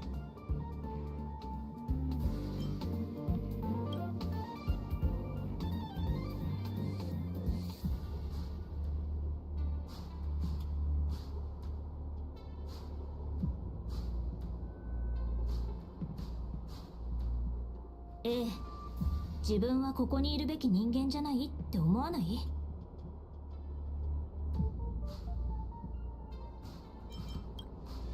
まあ、君もその手合いか。毎日多くのスタッフが私のところに雑談しに来るが、口を揃えて自分はここにいるべきじゃないと嘆く。今の生活に満足していないから自分の居場所は別にあると勘違いするのだろう。だがそれは現実から目を背けているだけに過ぎない。その少年を叩き直さない限り他の場所へ逃げたところで同じだ。いずれ行き場を失う。私から見ればここの暮らしは十分恵まれていると思うがね。世界が危機に瀕してもいなければ人類を滅ぼそうとする狂人もいない。厨房も使い勝手がいい。食材は少し変わっているがな。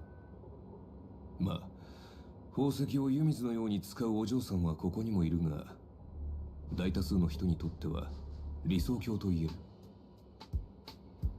平凡な日々だが、失えばその価値に気づくはずだ。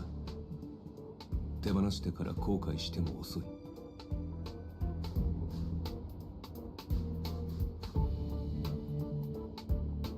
どうだ、おかしな考えはいくらか収まったか。やはりここを離れたいという気持ちはそこまで強かったわけではないようだ。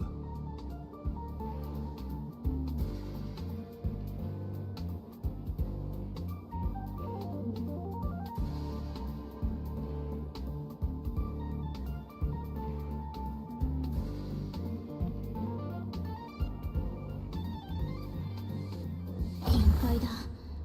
頭がもう働かない。それにやっぱりここは自分がいるべき場所じゃないと思う。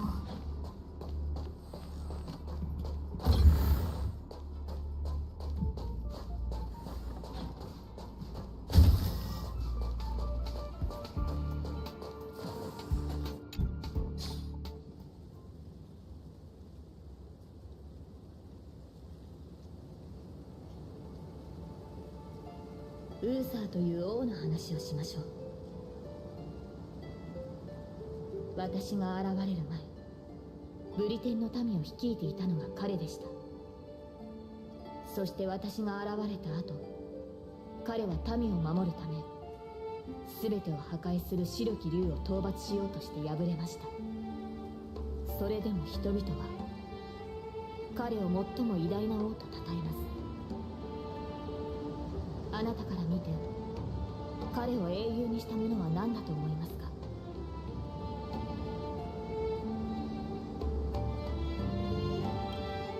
ウーサー王は勝ち目のない戦いに挑みました。白き竜を前に剣は折れ、体は引き裂かれました。人というくくりで考えればそれは失敗以外の何者でもないでしょう。しかし何かを救うために剣を掲げた彼の姿は真っ暗なブリテンの空で輝く星となったのです。私たちの目に届く星は今の姿と異なりますが、輝きに偽りはない。その光が次なる英雄の道を照らし続けるのです。あの名を失ったサーバントは私たちの人生を舞台とそう呼んでいました。彼女は宝具で星々の輝きを塗りつぶしたのです。しかしマスター、もしあなたにまだ勇気があり今なお星になることを望むのであれば、あなたを見つめる観客もまた舞台に上がり英雄となるでしょう。つい偉そうなことを言ってしまいましたね。これはあくまでマーリンの下手な真似に過ぎませんからお気になさらず。私は舞台に立つべき人を待ちながら草原を馬でかけています。マスター、あなたの夢も私の夢ももうすぐ終わりを迎えるでしょう。変な夢。まあいいや、今日の仕事を終わらせないと。チリカの会議で使う部屋を1ヶ月分まとめて予約。昨日より楽なはず。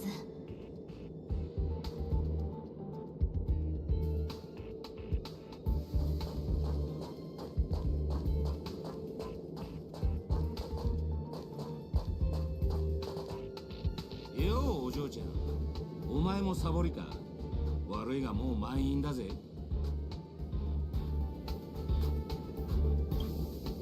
まあいいじゃねえか。お前は仕事、俺はサボり。ここはお互い干渉せず仲良くやっていこうぜ。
思い出した。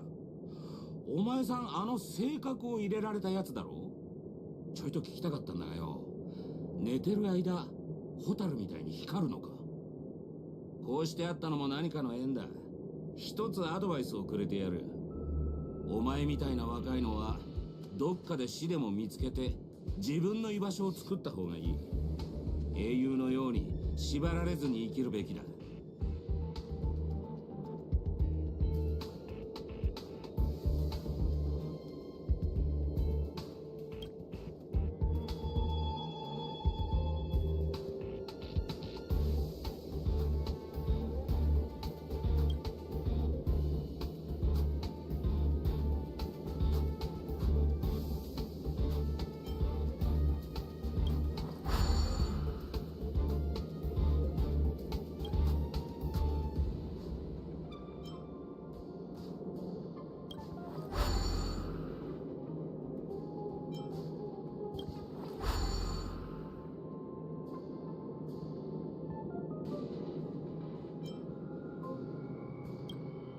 ところでお嬢ちゃん、釣りに興味はねえか。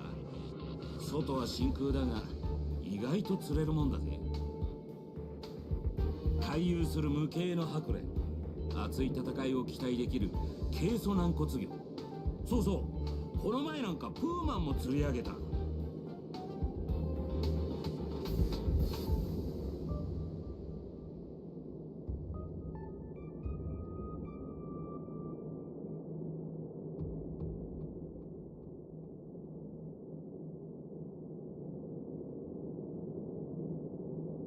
そういや、請求列車がまた来るらしいぜ。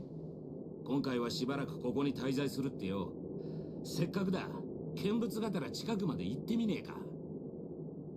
あの時私は請求列車の誘いを断ったけど、その選択は本当に正しかったんだろうか。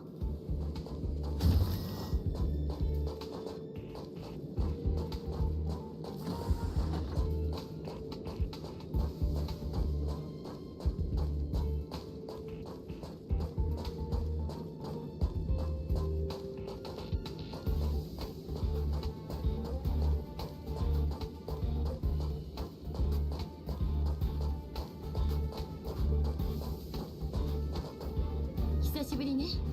最近の調子はどう？そうなの？何か困ってることがあるならアスターに相談してみたら？きっと力になってくれるわよ。私たちはあんたと別れてからいろんな場所に行ったの。ベロブルグ、泉州ラフ、それからピノコニー。いいこともたくさんあったけど大変なことも多かったわ。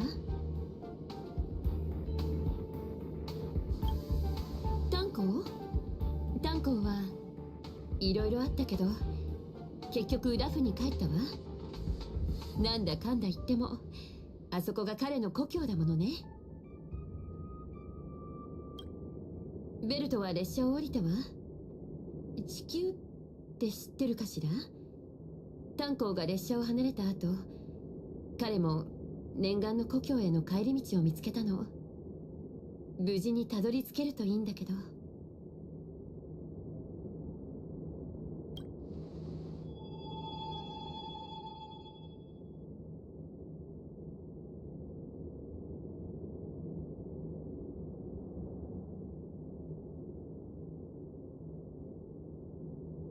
どこで車掌の名前を聞いたのかしら？もしかして炭鉱から？パムなら相変わらずよ。でも立て続けに乗客が減ってしまったからちょっと寂しそうではあるわね。たまに考えるの。もしあの時あんたが一緒に来てくれてたら何か変わっていたのかしらって。でも残念ながら開拓のたびに後悔とかもしもなんて存在しないのよね。美月ちゃんはなんて言ったらいいか。ガーデンの人が彼女を治してくれることを願ってるわ。七死人の生活は楽じゃないからここを離れた後一時的に新しい乗客が数人増えたけど今は各々の目的のために列車を去ったわ。最近スターピースカンパニーの人がキャメロットに行ったらどうかって勧めてくれたの。あそこは随分前に反物質レギオンに滅ぼされたはずなんだけど最近何度も救難信号が発信されてるんですって。今回はそのついでに宇宙ステーションに立ち寄って友達の顔を見ようと思ったってわけ。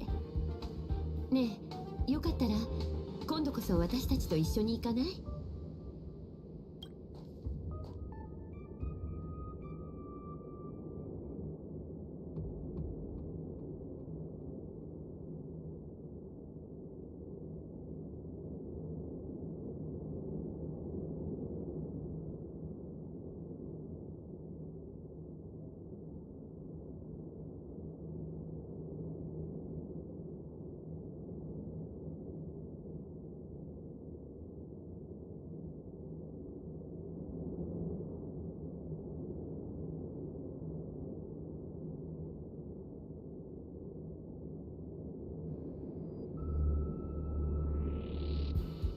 ちょっと考えさせて。列車が出発するまでには返事するから。ええ、それで構わないわ。どちらを選んでもその選択を尊重するから。とりあえず戻ろう。請求列車は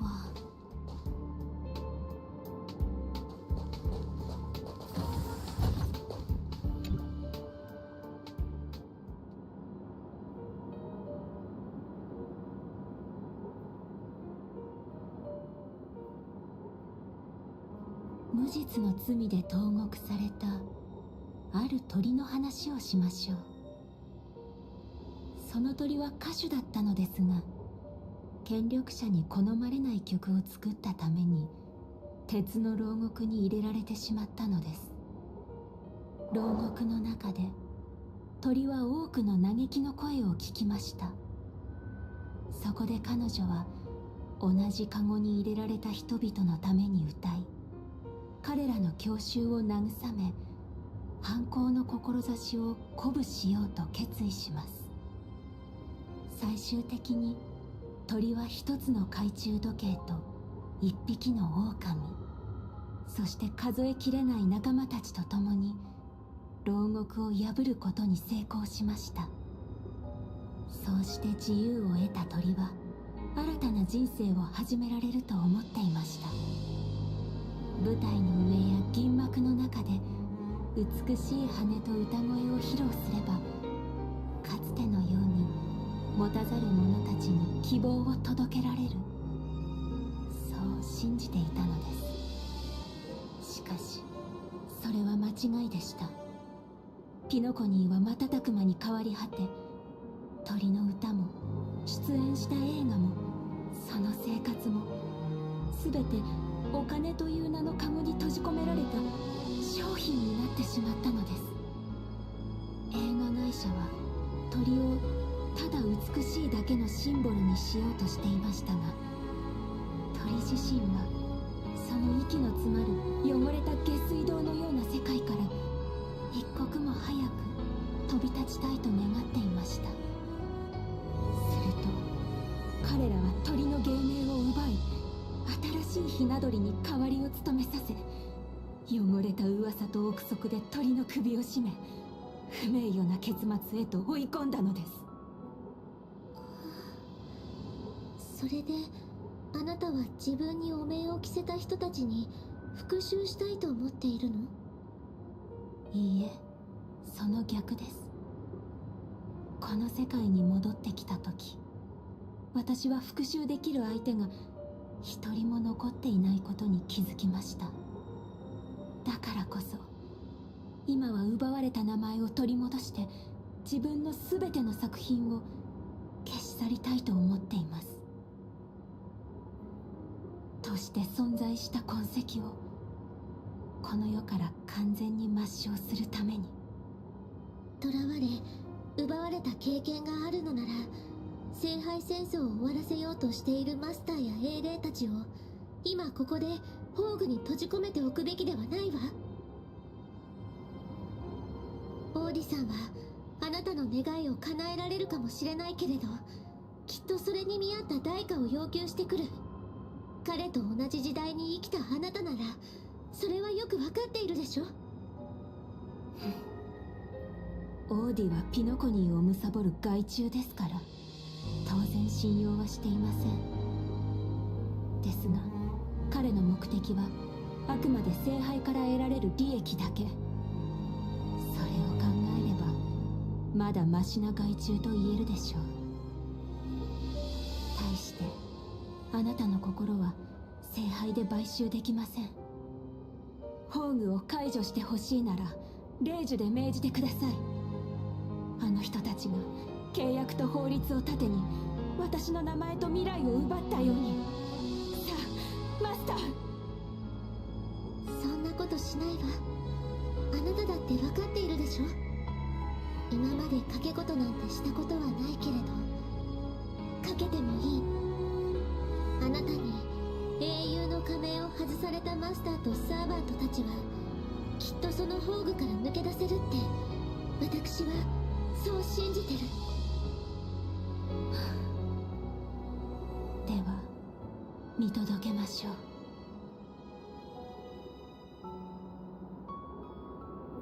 変な夢を見た気がするけど、細かいところがどうしても思い出せない。体が重い。でも仕事があるから起きないと。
おや、性格のお嬢さんじゃないか。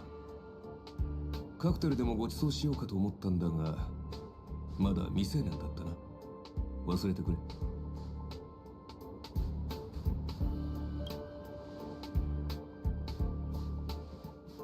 奇遇だな。俺も自分は宇宙ステーションの警備員なんて柄じゃねえって思う時があるぜ。つまり君は請求列車に乗りたいのか？君のようなスタッフは毎年何人かいるが、いざその時になると例外なく尻込みしてしまう。彼らは重苦しい生活から逃げたいだけで、命を危険にさらすような冒険がしたいわけではないからな。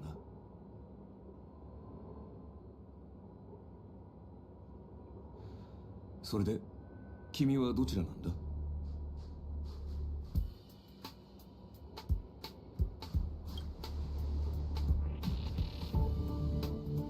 今のままでいい。どうせもっとふさわしい人がいる。自分なんて取るに足らない凡人だ。この世に後悔を知らない人間などいない。だからといってそのせいで誰もが足を止めてしまったら、英雄という存在も生まれなかっただろう。行く先の見えない旅路でも願いを抱いて踏み出した者たちがいる。それは愚かなことかもしれないが、その愚かさこそが七死人や開拓者、そして英雄を生み出してきた。君が持っているその人形も、ある英雄がかつて存在した証だよ。ただの質の悪い工芸品だ。誰かの甘い願いが偶然それを記録として歴史に刻んだに過ぎない。列車はもう出発したかもしれないし、まだ出発していないかもしれない。だがもし君が本気でその道を進もうと思っているのなら、列車があろうとなかろうと関係ないだろう。本当に自分が七死人だと思うなら、やるべきことは一つだ。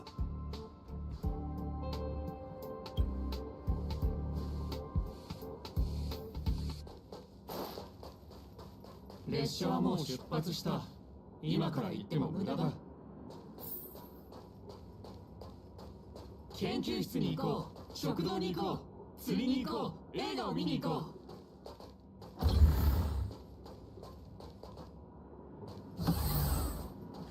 う。宇宙ステーションの生活の何が不満なんだ？ここでの生活を羨む人がどれだけいるか分かっているのか？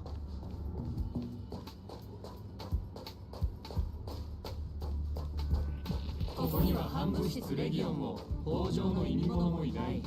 宇宙で一番安全な場所だ。何かが私をここに留まらせようとしてる。この人たちを避けながら進まないと。誰も邪魔はしていないだろう。時間があるなら食事にでも行かないか？これ以上進まない方がいい。七死人の未来には虚無と絶望しかないのだから。自分が特別だとでも思ってるのか？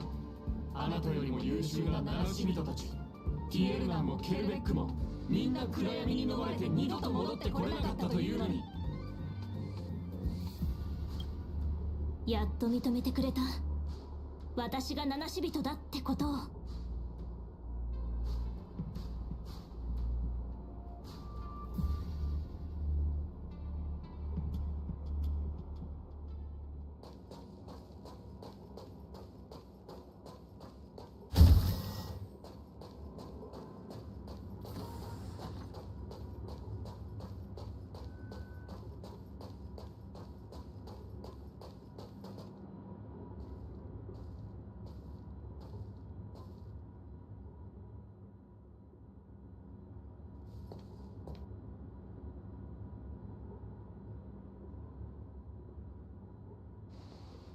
それを抜いたが最後。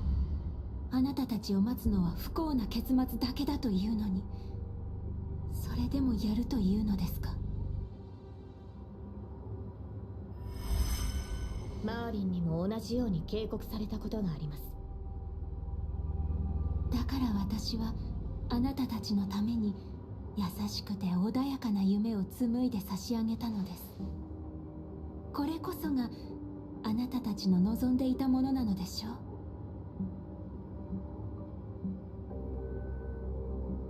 確かに私よりも先帝の剣を抜くにふさわしい者がいたかもしれない。そう考えたこともありました。ですが私はカリバーンを抜いたあの少女を責めることはできません。たとえ身の程知らずであったとしても、彼女はただ白き竜に挑んだ王のように何かを救いたかっただけですから。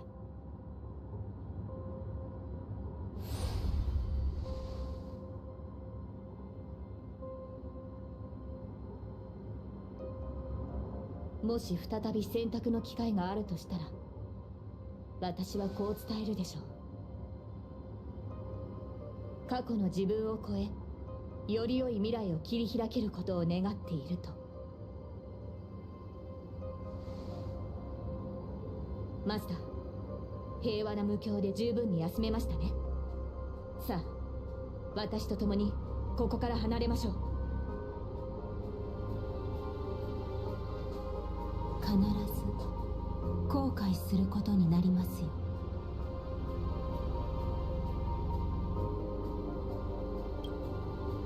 後悔なんか絶対しない。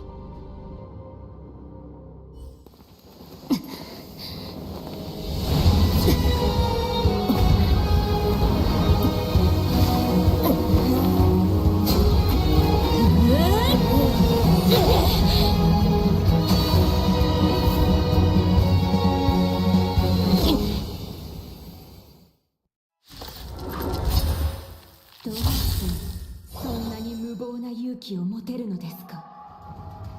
後悔という感情を知らないとでも言うのですか。命の花でいずれ風に吹き落とされる。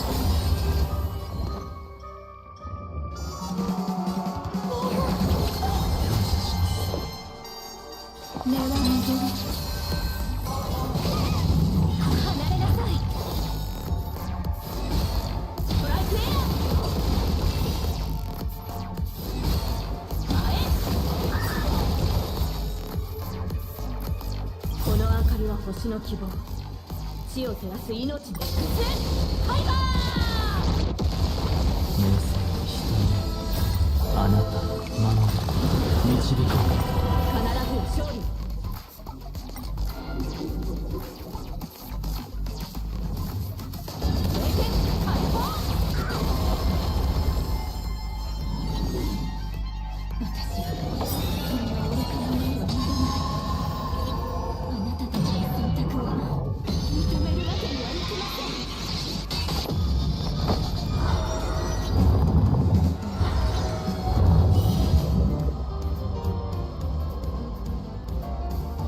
この明かりは星の希望。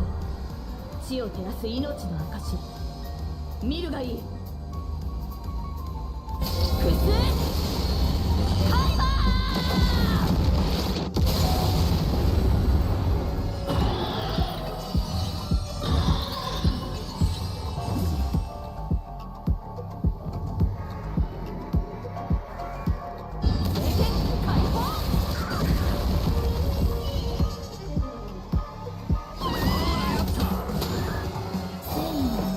ただ呼吸するだけの存在ではありません。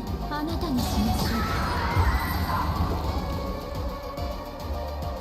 生きていた頃と同じようにまた失敗してしまいました。裏切り者にはふさわしい結末ですね。舞台に立つのがそんなに苦痛だったなら、どうして牢獄を出た後もピノコニーの舞台にとどまることを選んだの？私が歌えば乱暴な囚人たちは静まり、泣いていた子供たちも笑顔を見せてくれました。些細な出来事かもしれませんが、そのおかげで私は牢獄の中にいても自由を感じることができたのです。でもピノコニーは変わってしまった。多くの琥珀期を経て、かつての姿は失われ、今ではすっかり見知らぬ場所に。そして私はこの新しい檻に閉じ込められています。いえ、もういいのです。すべてを終わらせてください。マスターを裏切ったサーバントに存在する資格などありません。そうならあなたの望み通りに。霊樹をもって命ずる。アスナ、ピノコニーを代表してあなたの名を返還するわ。たとえ名前を商標登録され全てを奪われたのだとしても、あなたは価値のない敗者なんかじゃない。アイリスの母よ、顔を上げて。重ねて霊樹をもって命ずる。あなたの英霊としての証をここに返還する。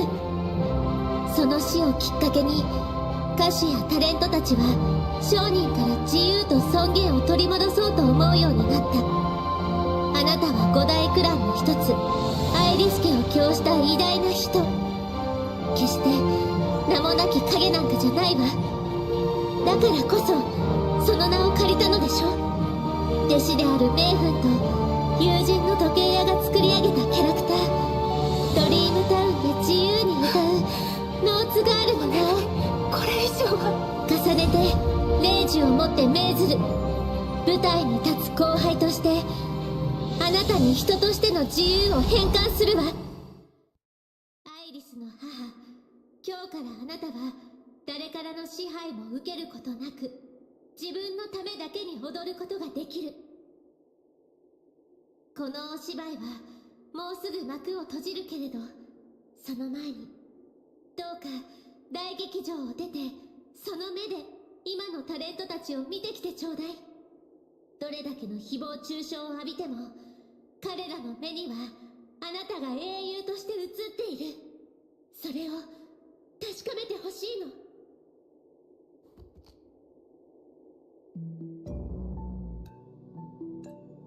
魔力に似た強い力を感じます。儀式はすでに完成に近づいているようですね。残る2機はライダーとバーサーカー。待ち受けているのはどちらか。いや、両者が同時に襲ってくる可能性もある。いずれにせよ相手に聖杯を占有されている以上苦戦を強いられるでしょう。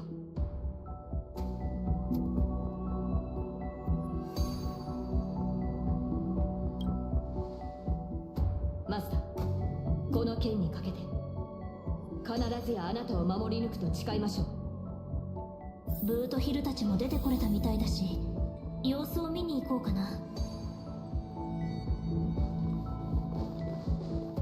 もう一つの人生か。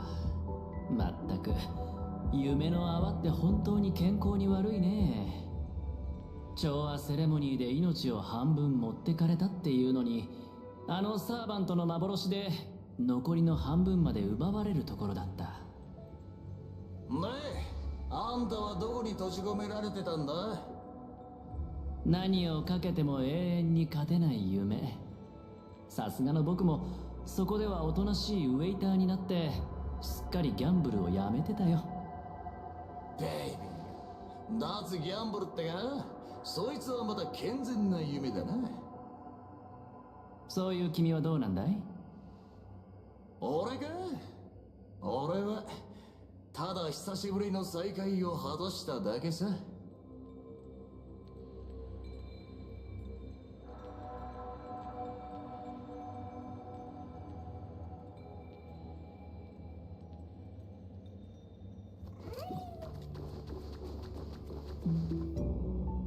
これは最初に固有結界に閉じ込められた英霊じゃないか。自慢の足は生かされなかったのかな。戻った途端にてめえの小言かよ。ああ、くそ、頭が痛え。まるで長くて気の抜けない冒険をした後だぜ。よせねえが、魚の頭をした敵が出てきたような。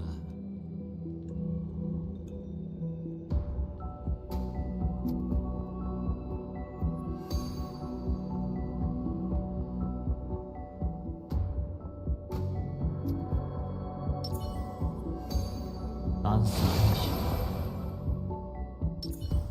ー鳴り響く。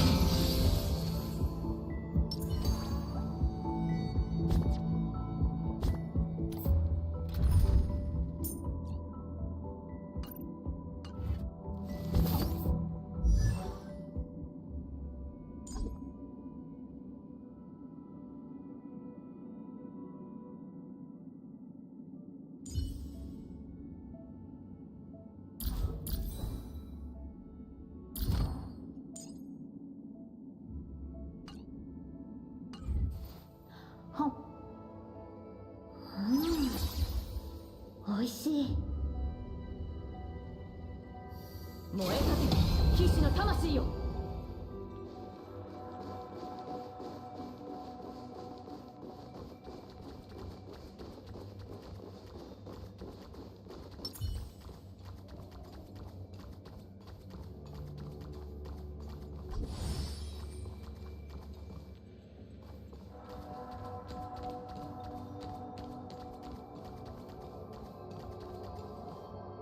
ほっほっほ。どうやらアスナさんもしくじったようですな。実に惜しい。あと一歩でサーバントの皆さんの仮面と夢の炎を引き剥がして燃料として聖杯に捧げることができたというのに。まあ仕方ありませんな。どれだけ優秀なパートナーがいても肝心な部分は結局自分で解決しなければならない。これも業務提携の常識ですから。ボが聖杯戦争なんざ引き起こして一体何を企んでやがる。そのシワだらけの顔から考えると、ああ、あれか、不老不死でも狙ってんのか。まさか。私はすでに10琥珀期以上の時を生きています。さらに我が医療チームが頑張ってくれればさらなる延命だってわけありませんよ。ではライバルを消そうとしたのか。マスターと一悶着あったと聞いているが。ほっはっは。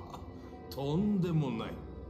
商売の世界に永遠の敵など存在しませんからな。それはそうだけど、やっぱり僕はオーディさんの真の狙いが気になっちゃうな。私の知る魔術師たちの中には万物の根源に至るためなら命も人間性も平然と捨て去ることができる者たちがいます。あなたもその類なのですか。そのようなものに興味を持つのは天才クラブの方たちだけですよ。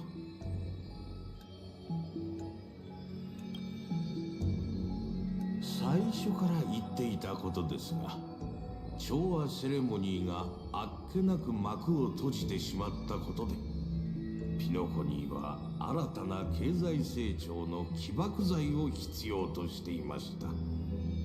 つまり我々は誰もが注目するビジネスプロジェクトを立ち上げなければならなかったのです。願いを叶えられる聖杯、これは金の卵を産むガチョウに他なりません。一度聖杯戦争が成功すればピノコニーは調和セレモニーをも凌駕する壮大な祭典を手に入れ、次の10琥珀期にわたる繁栄が約束されるでしょう。もちろん今回の第1回聖杯戦争には私の個人的な目的も含まれていますが、それは皆さんには何の関係もないことです。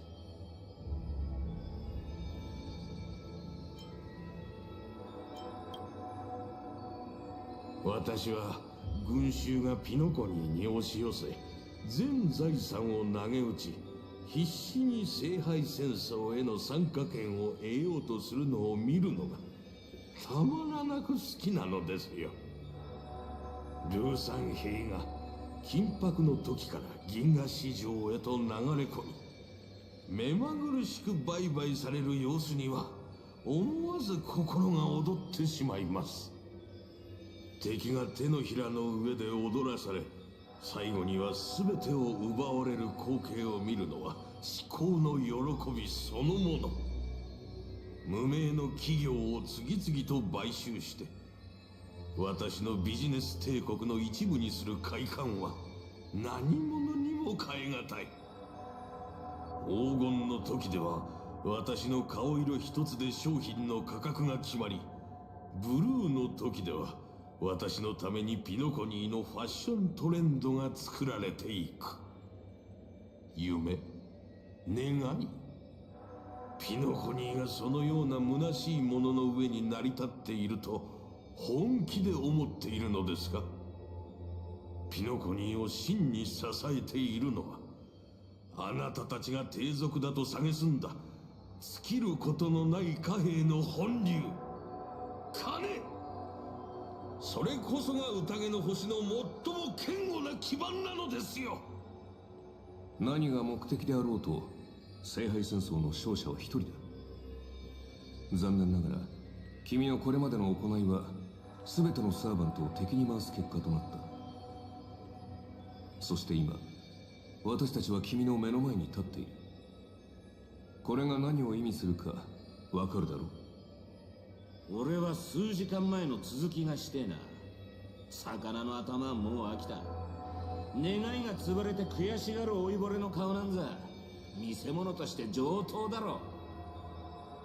悪巧みしか頭にない老快を見せ物に楽しもうとはいささか品が欠けているな。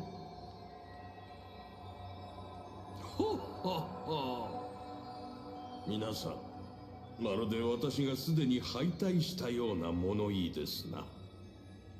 しかしこのゲームの勝者が一人だけというのなら、私が敗れた後、あなたたちはどうやって勝者を決めるおつもりですか？というわけでここで一つ提案です。どなたでも構いませんので私と手を組みませんか？他の参加者を全員排除していただければ、その方に聖杯への願いをかける資格をお譲りしましょう。希望されるのであれば契約を結んでも構いませんよ。正確で理路整然とした言葉をもってすれば全員の願いを同時に叶えることも不可能ではありません。マスターやサーバントの皆さんはまさにそのために戦ってきたのではありませんか？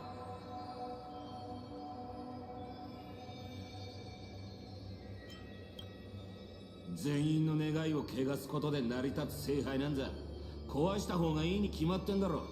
違うかマスター？いや違わねえな。もっと言えばぶっ壊す前に大暴れしてやるのが正解だ。珍しく同感だ。その案は気に入った。どうするミスター・アベンジュー。たまには正義の味方をするのもいいんじゃないか。悪役はもうやったからね。今回はオーディさんに譲るとしよう。マスター、申し訳ありません。どうやらあなたのために聖杯を勝ち取ることはできないようです。ノーツガールが見せてくれた夢のおかげで以前よりも深く理解できるようになりました。大切なのは結果ではなく何かを救うために何かを追い求めて歩んできた道のりなのだと。私に聖杯は必要ありません。果たせなかった願いも今ここで断ち切ります。ほっほっほ。皆さん、どうしても私と敵対したいようですね。仕方ありません。ではこの私が番組最後の試練となりましょう。聖杯戦争に参加するマスターは歴史上の偉人をサーバントとして召喚しなければならない。それがルールです。しかし私は誰を召喚すべきかずっと悩んでいました。資金援助をしていた落ちぶれた映画監督、それとも名前を買い取った伝説のスター。いいえ、彼らでは格が足りません。そう思い悩んでいた時にふとひらめいたのです。ならば自分を召喚すればいいではないかと。十琥珀期もの時を生き抜き今なお活躍している伝説的な人物が鏡の中にいるではありませんか。そうして私は自分自身を触媒に召喚の儀式を行いました。ピノコニーの歴史に名を刻んだビジネス界の大物オーディが果たしてどのような姿で現れるのか。人々は私をどのように評価しているのか非常に気になりましてね。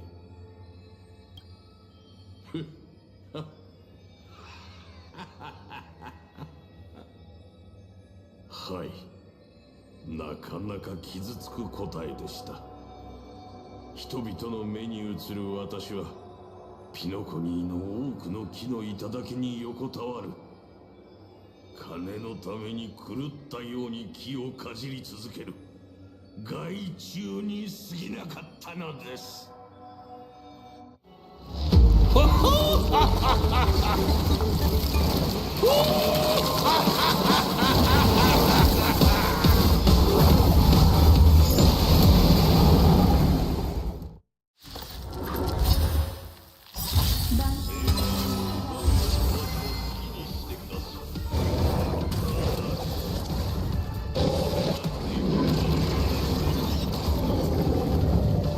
つまりここで僕たちを待っていたのは最初から王子さんのサーバントだったってことか。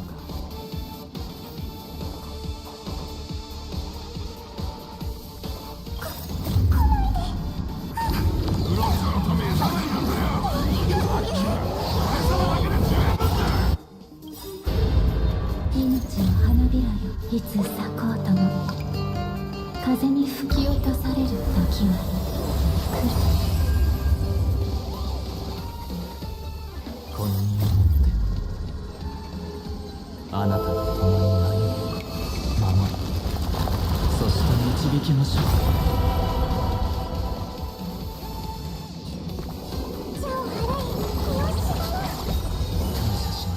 我が姫勝利へと導け。ストライク生命はただ呼吸するだけの存在ではありません。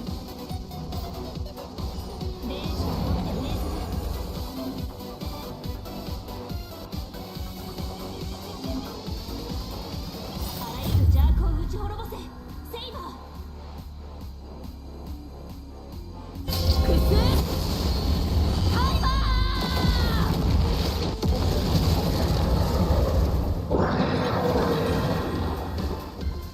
サーバントを表に立たせて自分はどっかに隠れてやがんのか。抜け目のねえやつだぜ。急いで聖杯を解体しましょう。このままでは際限なく湧いてくる虫に飲み込まれてしまいます。ではその仕事は譲るとしよう。一騎当選は王の得意とするものだ。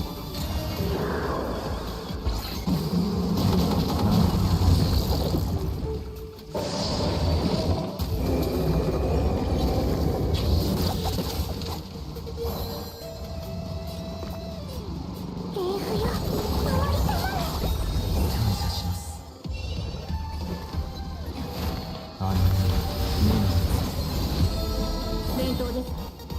指示マスター。聖剣解放。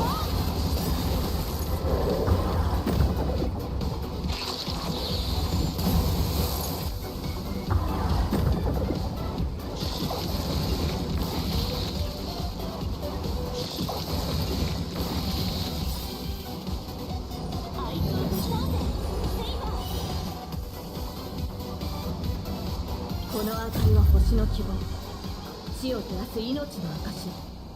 見るがいい。クスカイバー。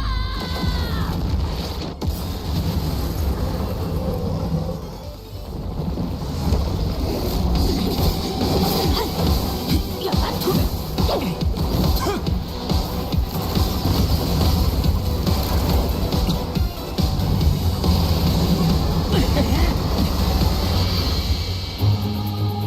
霊種をもって命ずる。王を解放し聖杯を破壊せよ。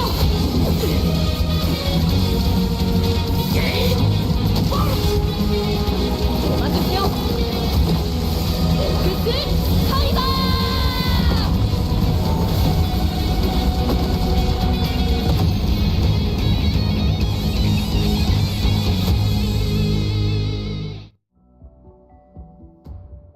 ようやく全てが終わりましたね。厄介事ばっかでこの大劇場もついてねえな。ハウンドやドリームメーカーの連中が気の毒になってきたぜ。心配しなくてもこの古い建物は何百って保険に入ってるから大丈夫だよ。オーディさんはお金に関する問題で自分が損をするようなヘマは絶対にしないから。あの野郎、勝手に聖杯戦争に巻き込んでおいて自分は高みの見物かよ。お前らあいつを引きずり出して文句の一つや二つ言ってやりてえとは思わねえのか。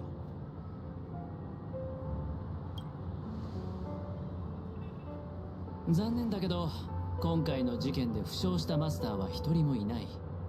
彼に責任を問おうとしてもいつもの手口、一流の弁護士チームと莫大な賠償金でごまかされて終わりだろうね。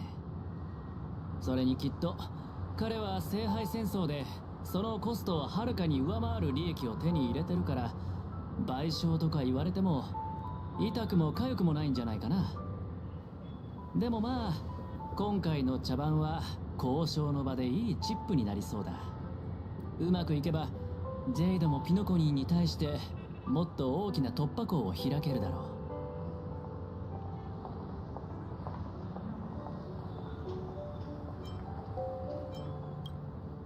そんな言い方しなくてもいいじゃないか。これはピノコニーの株主様にとってもいいことなんだから。腐った金の匂いしかしねえピノコニーのルールなんざ知ったこっちゃねえ。ランサー、あのラブリーな年寄りをぶっ潰しに行こうぜ。そうしたいのは山々だがどうやら時間が足りないみてえだ。聖杯が解体された以上俺たちも元の場所に戻らなきゃなんねえ。そうか、残念だぜブラザー。また会えたらそん時は銀河一のバーで一杯おごってやるよ。銀河一ときたか。そいつはいい。なら別れの言葉はよしとこう。せっかくの機会をなくしちまう。またなブラザー。お前らとは今回も本気で戦わずに終わっちまったな。どうやらことごとく縁がないらしい。そうでしょうか。以前あなたを倒した記憶があるのですが。知っての通り私はただの旧兵だ。君が望むならまたこちらが負けたことにしてやっても構わんな。ここでお前らと言い争う気はねえよ。俺は消える前にもう一度ピノコニーの風景を拝んでくるとするぜ。マスター、そろそろ別れの時だ。最後に言わせてもらうが、その服装のセンスは少し改めた方がいい。だがサーバントとして今回の聖杯戦争で君と同行できたことを嬉しく思っている。誇張した言葉と華やかな装飾の下には執着心のある子供が見える。たまには正義の味方になるのも悪くないな。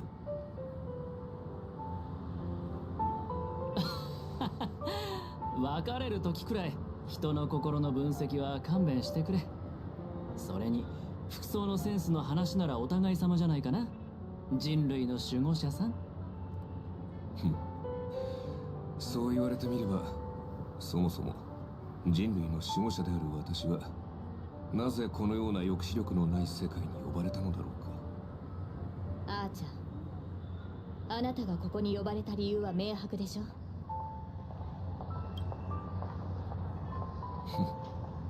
英雄か。いい夢を見たと思っておこう。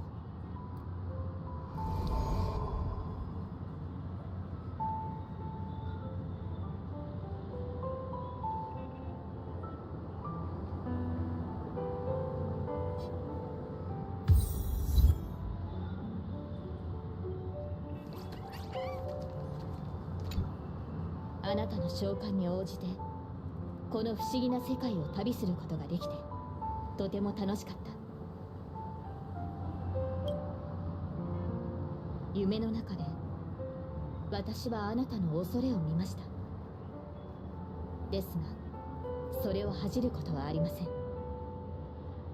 未知への不安、迷い、失うことへの恐怖心、そして何かを成し遂げられなかったことに対する後悔の念は人間であれば誰もが抱く感情ですから。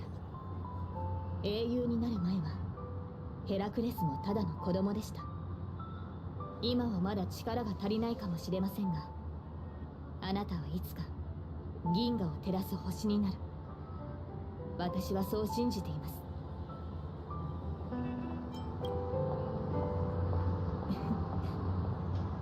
マスター、未来のあなたによろしくお伝えください。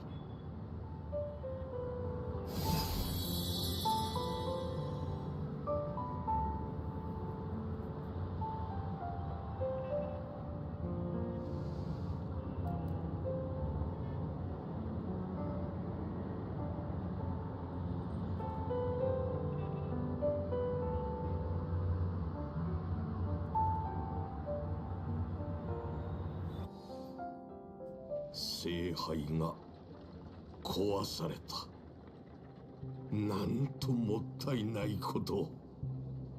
人々はそれを追い求め、それのために戦い、身を捧げ、時には命を懸ける。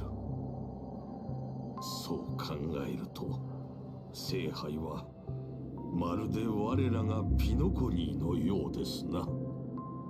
人々が願いをつぎ込んだ結果、ピノコニーは今の姿になりました。では、果たしてピノコニーは彼らの願いに応えたのでしょうか。この奥室ブラックホールを見てください。10琥珀期前にここに座っていたピノコニーをゼロから築き上げた者たちは、今や卑劣で恥知らずな老いぼれを残して、敵も味方も皆この世を去ってしまいました。正直に言いましょう。私の願いはすでに叶っています。あなたたちが私のことをどう思っていようと、かつてどんなに憎しみ合った仲だろうと、聖杯はその功績を認め、英霊として限界させたのですから。これもまたある意味で旧友との再会と言えるのではないでしょうか。心残りがあるとすれば、ミハイルのやつがここにいないことくらいですな。いや、実に感動的だった。あなたのことを知らなければ騙されるところだったぞ。旧友との再会？そんなものビジネスプロジェクトのおまけでしかないだろう。グレイディ、おっと、今はミスター・レックと呼ぶべきですかね。作品の編集は終わったのですか？重要な仕事ですからね。任せられるのはやはりあなたしかいません。ああ、参加者のプライバシーに関わる部分はカットしたが、聖杯戦争の中で最も見応えのあるシーンはしっかりと残しておいた。芸術性はともかく商業性においては失望させないはずだ。それなら結構。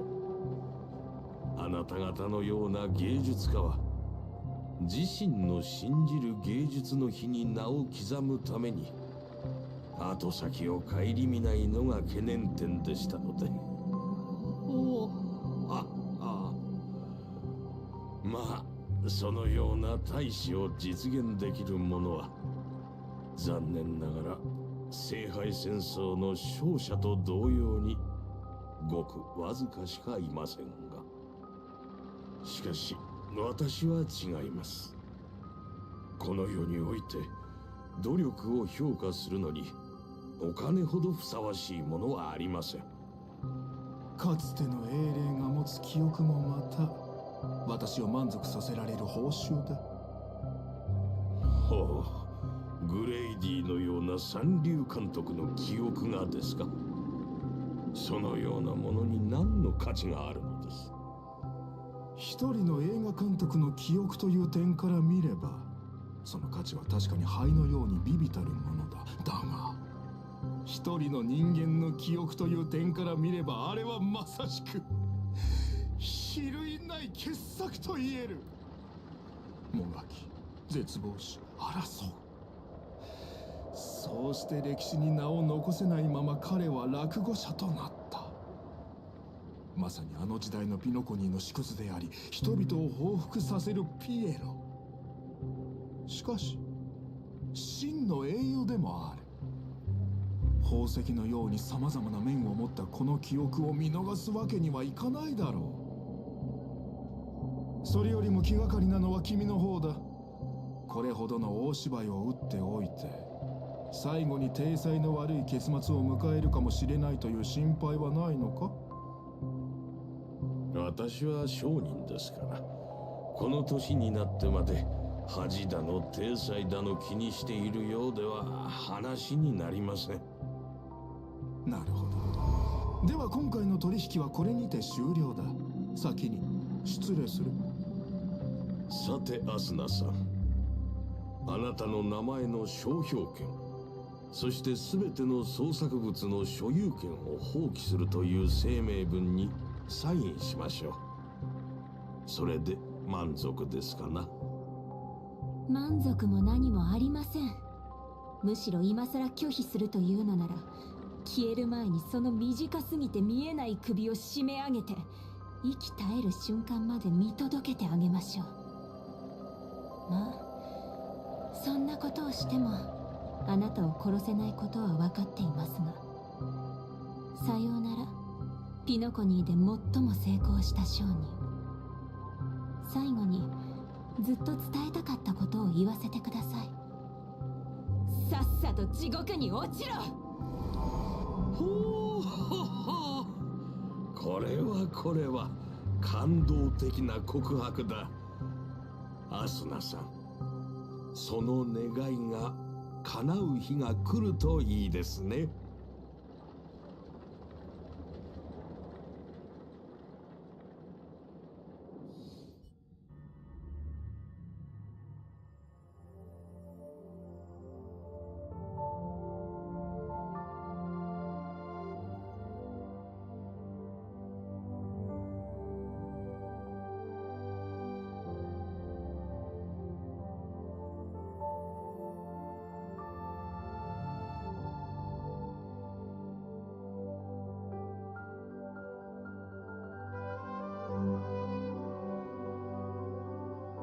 みつきちゃんは変なものを持って帰ってくるのが好きでの。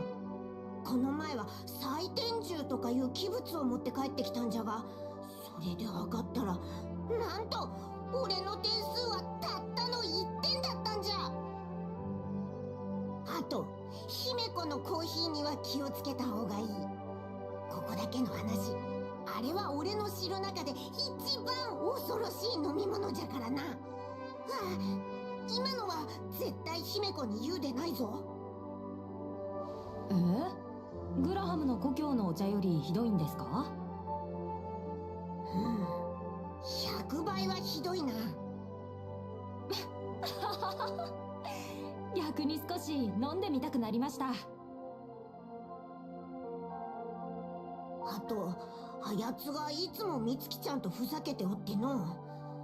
今では俺が一番見込んでおった炭鉱まで悪影響を受けておる。このまま道を踏み外してしまわないか心配でならん。そうなんですね。まったく、お前たち乗客はみんな一緒じゃな。ミハイル、またぼーっとしとれようじゃが、何を考えておる？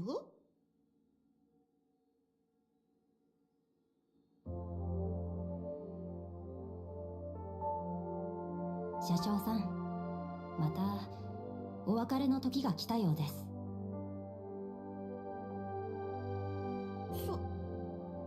そうか。また戻ってきてくれるか？はい、機会があれば。でも今日聞いた話だと、あれからまた僕みたいな人たちがたくさん列車に乗ったんですよね。本当によかった。七死人は列車に乗ってまた降りていく。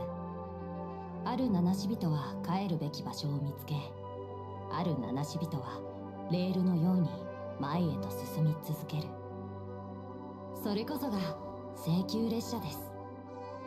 この先きっと車掌さんが寂しい思いをすることはないでしょう。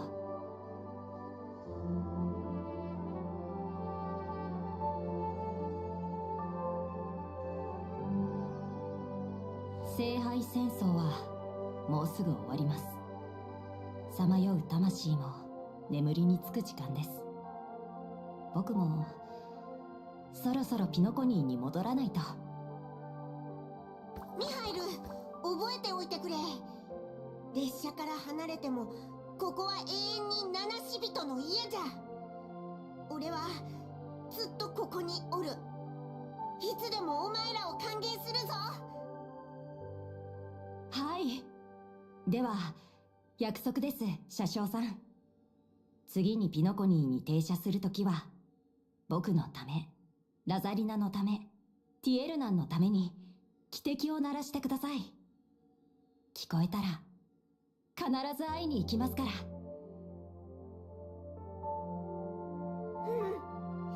約束じゃぞ。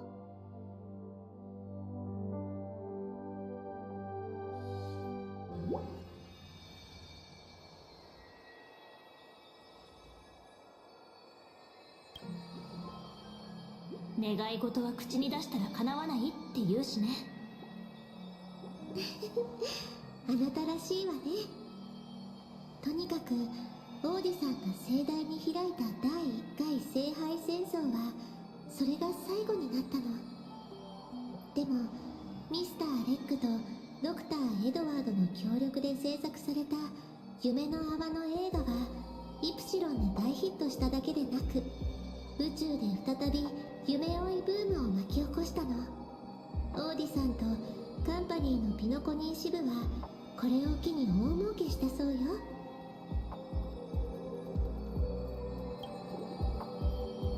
クランの当主とピノコニーの株主を巻き込んだことについては、アベンチュリンさんが予想した通り、ほとんどがエンターテイメント番組の名目でごまかされたわ。巨額の賠償金や訴訟は避けられないでしょうけど、私オーディさんは聖杯が起動する前からこうなることを予想していたような気がするの。そうそう、もともとあなたには個別に賠償金を支払うつもりだったんですって。でもさすがのオーディさんもそれはあまりにも俗っぽいと感じて途中でやめたみたい。その代わりに聖杯戦争で一番価値のあるものを私たちにくれたの。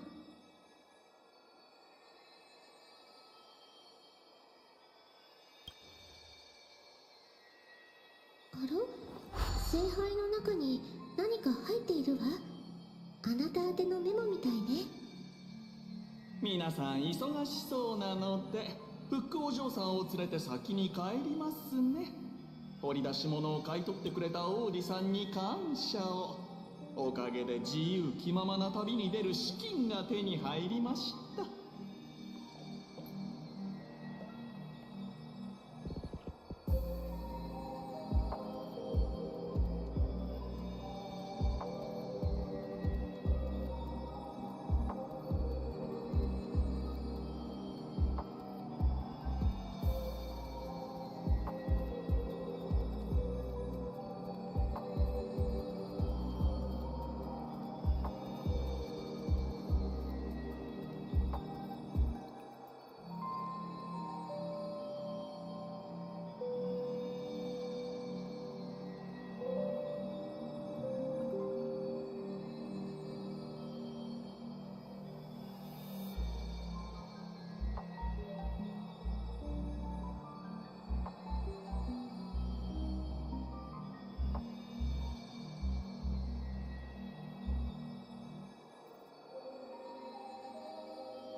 ところでこの散歩なら聖杯に何を願うのか、あなたは気になりませんか？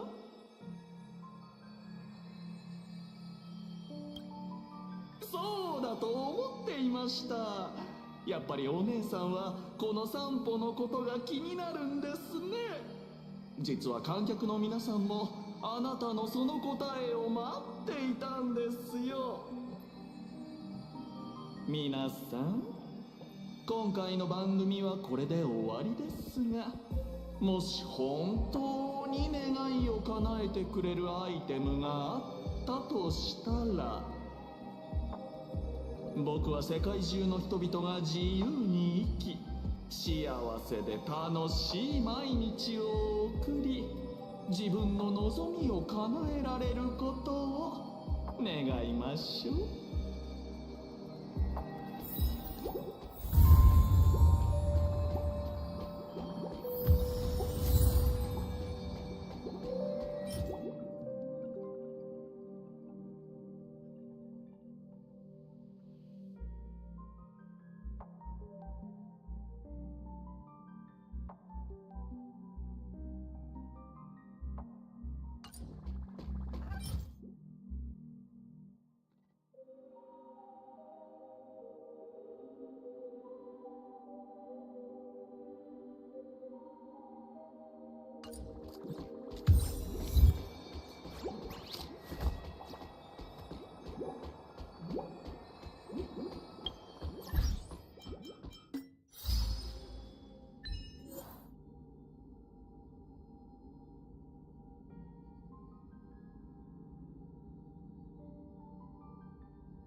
安静。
剣に憐憫など不要だ。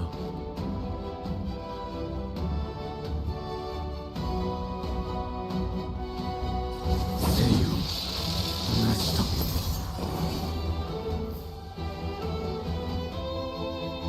余さず返す。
ってしまったんですね。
この剣で送ってやろう。市長よ、来たれ。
余さず返す。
ってしまったんですね。この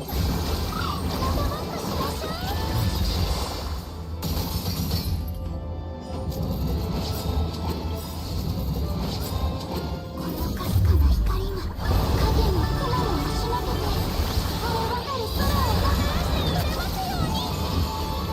さあ行くぞー。やったね。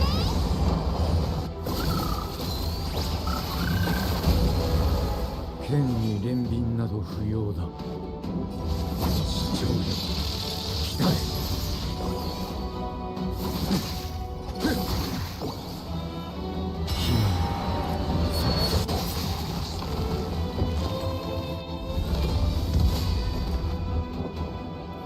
この鍵、俺には届かぬが、皆を招こう。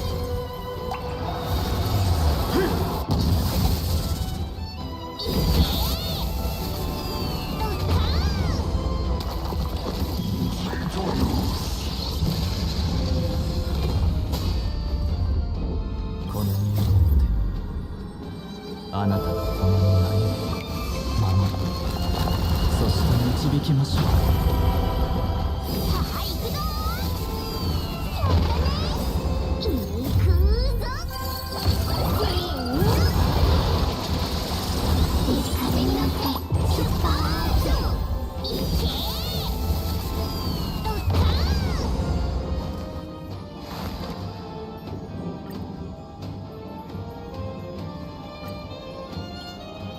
空去りたまえ。この剣で送ってやろう。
この身をあなたの守り導こうか。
送ってやろう。市長よ来たれ。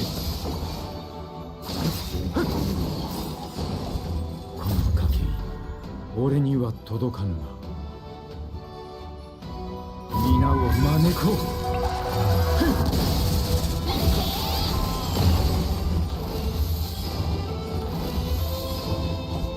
呼ぶともする。瞑想してみる。このあなたを守る。導こう。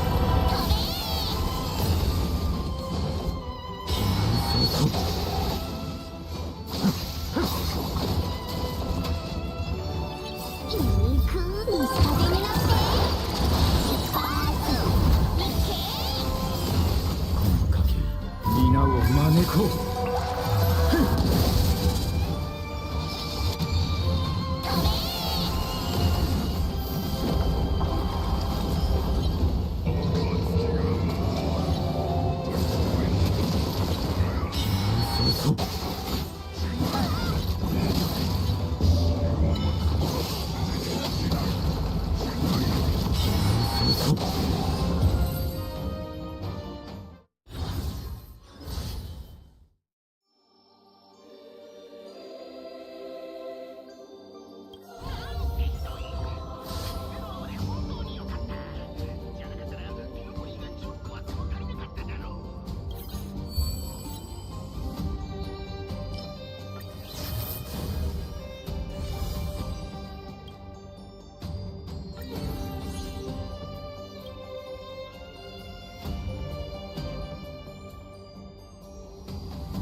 剣に憐憫は不要。この賭け皆を招こう。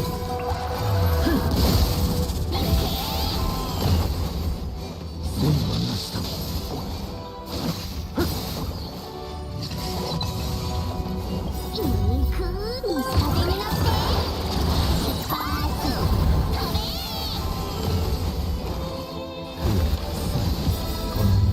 あなたを守る。導こう。送ってやろう。この賭け皆を招こう。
こう。